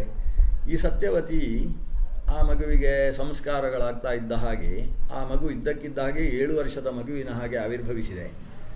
ಆ ಮಗು ಹೇಳ್ತದೆ, ಅಮ್ಮ ಈಗ ಪರಾಶರರು ಮತ್ತೆ ತಪಸ್ಸಿಗೆ ಹೊರಡ್ತಾರೆ. ನೀನು ಮುಂದೆ ಶಂತನುವನ್ನು ವಿವಾಹ ಮಾಡಿ ಈ ಕುರುಕುಲ ಭಾರತ ವಂಶ ಮುಂದುವರಿಯುವುದಕ್ಕೆ ಕೆಲಸ ಮಾಡಬೇಕು. ನೀನು ವಿವಾಹವಾಗಿ ಮುಂದಕ್ಕೆ ಹೇಗೆ ವಂಶ ಮುಂದುವರಿಯುತ್ತದೆ ಅನ್ನೋದನ್ನು ನಾನಿನ್ನು 3 ದಿವಸದಲ್ಲಿ ಬರೆದಿರ್ತೇನೆ ಅಂತ ಹೇಳ್ತಾರೆ. ಅವರು ಅದಾದ ಮೇಲೆ 3 ದಿವಸಕ್ಕೆ ಮಹಾಭಾರತ ರಚನೆ ಮಾಡಿದರು. 7 ವರ್ಷದ ವ್ಯಾಸರು ಮಹಾಭಾರತವನ್ನು ರಚನೆ ಮಾಡಿದರು. ಅವರು ಮಹಾಭಾರತ ಬರೆದು 600 ವರ್ಷ ಆದ ಮೇಲೆ ಧೃತರಾಷ್ಟ್ರ ಹುಟ್ಟಿದ್ದು. ವೇದವ್ಯಾಸರು ಮಹಾಭಾರತ ರಚನೆ ಮಾಡಿ ವ್ಯಾಸಃ 600 ವರ್ಷೀಯ ಧೃತರಾಷ್ಟ್ರಂ ಅಜೀಜನತ್ ಅಂತ. ವೇದವ್ಯಾಸರಿಗೆ 600 ವರ್ಷವಾದಾಗ ವೇದವ್ಯಾಸರ ಅನುಗ್ರಹದಿಂದ ವಿಚಿತ್ರವೀರ್ಯನ ಪತ್ನಿಯಾದಂತಹ ಅಂಬಿಕೆಯಲ್ಲಿ ಅಂಬಿಕೆ ಅಂಬಾಲಿಕೆ ಅಂತ 3 ಜನ ಅಲ್ಲ, ಅದರಲ್ಲಿ ವಿಚಿತ್ರವೀರ್ಯನ ಜನನ ಆಗತಕ್ಕಂಥದ್ದು. ಆದ್ದರಿಂದ ವಿಚಿತ್ರವೀರ್ಯ ಅಲ್ಲ, ನಮ್ಮ ಧೃತರಾಷ್ಟ್ರ ಮತ್ತು ಪಾಂಡು ಮತ್ತು ವಿದುರನ ಜನನ ಆಗತಕ್ಕಂಥದ್ದು. ಆದ್ದರಿಂದ ಮಹಾಭಾರತ ಇವತ್ತು ಏನಿದೆ ಇತಿಹಾಸ, ಅದು ಮಹಾಭಾರತ ಘಟಿಸಿದ ಮೇಲೆ ಅದನ್ನು ನೋಡಿಕೊಂಡು ಬರೆದಿಟ್ಟ ಇತಿಹಾಸ ಅಲ್ಲ. ಮಹಾಭಾರತ ನಡೆಯುವುದಕ್ಕಿಂತ 600 ವರ್ಷ ಹಿಂದೆ ಎಲ್ಲಿ ಯಾವ ರೀತಿ ಏನಾಗ್ತದೆ, ಯಾರಿಗೆ ಯಾರು ಹೆಸರಿಡ್ತಾರೆ, ಏನು ಅಂತ ಹೆಸರಿಡ್ತಾರೆ, ಯುದ್ಧದಲ್ಲಿ ಯಾವ ಮೂಲೆಯಲ್ಲಿ ಯಾವ ಬಾಣ ಪ್ರಯೋಗ ಮಾಡಿ ಯಾರು ಸಾಯ್ತಾರೆ, ಇದನ್ನು ಅಷ್ಟು ಸ್ಫುಟವಾಗಿ ರಚಿಸಿಟ್ಟವರು. ಈ ಭವಿಷ್ಯ ಜ್ಞಾನ ಅದು ಪುಂಡರೀಕಾಕ್ಷನಿಗಲ್ಲದೆ ಬೇರೆ ಯಾರಿಗಿರ್ಲಿಕ್ಕೆ ಸಾಧ್ಯ. ಆದ್ದರಿಂದ ಹೇಳುವುದು ಕೋಕ್ಯನ್ಯ ಪುಂಡರೀಕಾಕ್ಷಾತ್ ಮಹಾಭಾರತ ಕೃದ್ಭವೇತ್. ಮಹಾಭಾರತವನ್ನು ಪುಂಡರೀಕಾಕ್ಷ ಸರ್ವಜ್ಞನಲ್ಲದೆ ಇನ್ಯಾರು ರಚಿಸುವುದಕ್ಕೆ ಸಾಧ್ಯ ಅಂತ. ಆ ರೀತಿಯಲ್ಲಿ ವೇದವ್ಯಾಸರು ಸತ್ಯವತಿಗೆ ಹೇಳ್ತಾರೆ, ನಿನ್ನ ಇತಿಹಾಸ ಎಲ್ಲ ಇದರಲ್ಲಿ ನಾನು ರಚನೆ ಮಾಡಿ ಇಟ್ಟಿರ್ತೇನೆ, ಆ ರೀತಿಯೇ ನಡೆಯುತ್ತೆ. ಏನು ನಡೀತದೆ ಅದನ್ನು ಒಪ್ಪಿಕೊಂಡು ಹೋಗು. ಇವತ್ತು ನಿನ್ನ ಉದರದಲ್ಲಿ ನಾನು ಜನಿಸಿದ್ರೂ ಇವತ್ತಿನಿಂದ ನೀನು ಕನ್ಯೆಯಾಗಿಯೇ ಇರು. ನಿನ್ನ ಕನ್ಯಾತ್ವ ಅನ್ನುವುದರಿಂದ ಭಂಗವಾಗುವುದಿಲ್ಲ ಅಂತ ಮತ್ತೆ ಆಕೆಗೆ ಕನ್ಯಾತ್ವ ವರವನ್ನು ಕೊಟ್ಟು ಮುಂದಿನ ವಿವಾಹದ ಮೂಲಕ ಆಕೆ ಸಂತಾನವನ್ನು ಮುಂದುವರಿಸುವುದಕ್ಕೆ ಬೇಕಾದಂತಹ ಅನುಗ್ರಹವನ್ನು ವೇದವ್ಯಾಸರು ಅಲ್ಲಿ ಮಾಡ್ತಾರೆ. ಹಾಗೆ ಮಾಡಿ ಹೊರಡುವಾಗ ಈಕೆ ಕೈ ಮುಗಿತಾಳೆ, ನಮಸ್ಕಾರ ಮಾಡ್ತಾಳೆ ಮಗನಿಗೆ, ತಾಯಿ. ಯಾಕಂದರೆ ತಾಯಿಯಲ್ಲಿ ಈಗ ಮಾತೃತ್ವ ಇಲ್ಲ, ಕನ್ಯಾತ್ವವೇ ಬಂದಿದೆ ಅಲ್ವಾ. ನಮಸ್ಕಾರ ಮಾಡ್ತಾಳೆ. ನಮಸ್ಕಾರ ಮಾಡಿದಾಗ ವ್ಯಾಸರು ಹೇಳ್ತಾರೆ, ಅಮ್ಮ ಅಂತಲೇ ಹೇಳ್ತಾರೆ. ಮಾತಃ, ನಿಮಗೆ ಏನಾದರೂ ಜೀವನದಲ್ಲಿ ಸಮಸ್ಯೆ ಬಂದು ಇದಕ್ಕೆ ಪರಿಹಾರ ಬೇಕು ಅಂತ ಅನಿಸಿದರೆ ವ್ಯಾಸ ಅಂತ ಒಂದು ಸಲ ನೆನಪಿಸಿದರೆ ಸಾಕು, ನಾನು ಬರ್ತೇನೆ, ಆ ಕ್ಷಣದಲ್ಲಿ ಪ್ರತ್ಯಕ್ಷ ಆಗ್ತೇನೆ ಅಂತ ಹೇಳಿ ಹೊರಡ್ತಾರೆ. ಆಮೇಲೆ ಸತ್ಯವತಿ 2 ಬಾರಿ ನೆನೆಸಿಕೊಳ್ತಾರೆ, 2 ಬಾರಿಯೂ ಕ್ಷಣದಲ್ಲಿ ಪ್ರತ್ಯಕ್ಷ ಆಗ್ತಾರೆ ವ್ಯಾಸರು. ಆದ್ದರಿಂದ ವ್ಯಾಸರ ಈ ಸತ್ಯವತಿ ಹೃದಯನಂದನ ಅಂದರೆ ಹಾಗೆ. ಸತ್ಯವತಿ ಹೃದಯದಲ್ಲಿ ಏನಾದರೂ ದುಗುಡ, ವ್ಯಸನ, ಕ್ಲೇಶ ಅನ್ನೋದು ಕಾಣಿಸಿಕೊಂಡಿತು ಅಂದರೆ ಆ ಹೊತ್ತಿಗೆ ಅಲ್ಲಿ ಬಂದು ನಿಂತು ಅವರಿಗೆ ಆನಂದವನ್ನು ಕೊಡುವವರಾದ್ರಿಂದ ಸತ್ಯವತಿ ಹೃದಯದಲ್ಲಿ ನಂದಯತಿ ಆನಂದಯತಿ ಇತಿ ಸತ್ಯವತಿ ಹೃದಯ ನಂದನ. ವ್ಯಾಸ ಅಂತ ಹೆಸರಾದದ್ದು ಯಾಕೆ? ವೇದವನ್ನು ವಿಭಜಿಸಿದ್ರಿಂದ ವ್ಯಾಸ ಅಂತ ಅವರಿಗೆ ಹೆಸರು. ಸಮಾಸ ವ್ಯಾಸ ಅಂತ 2 ಶಬ್ದ.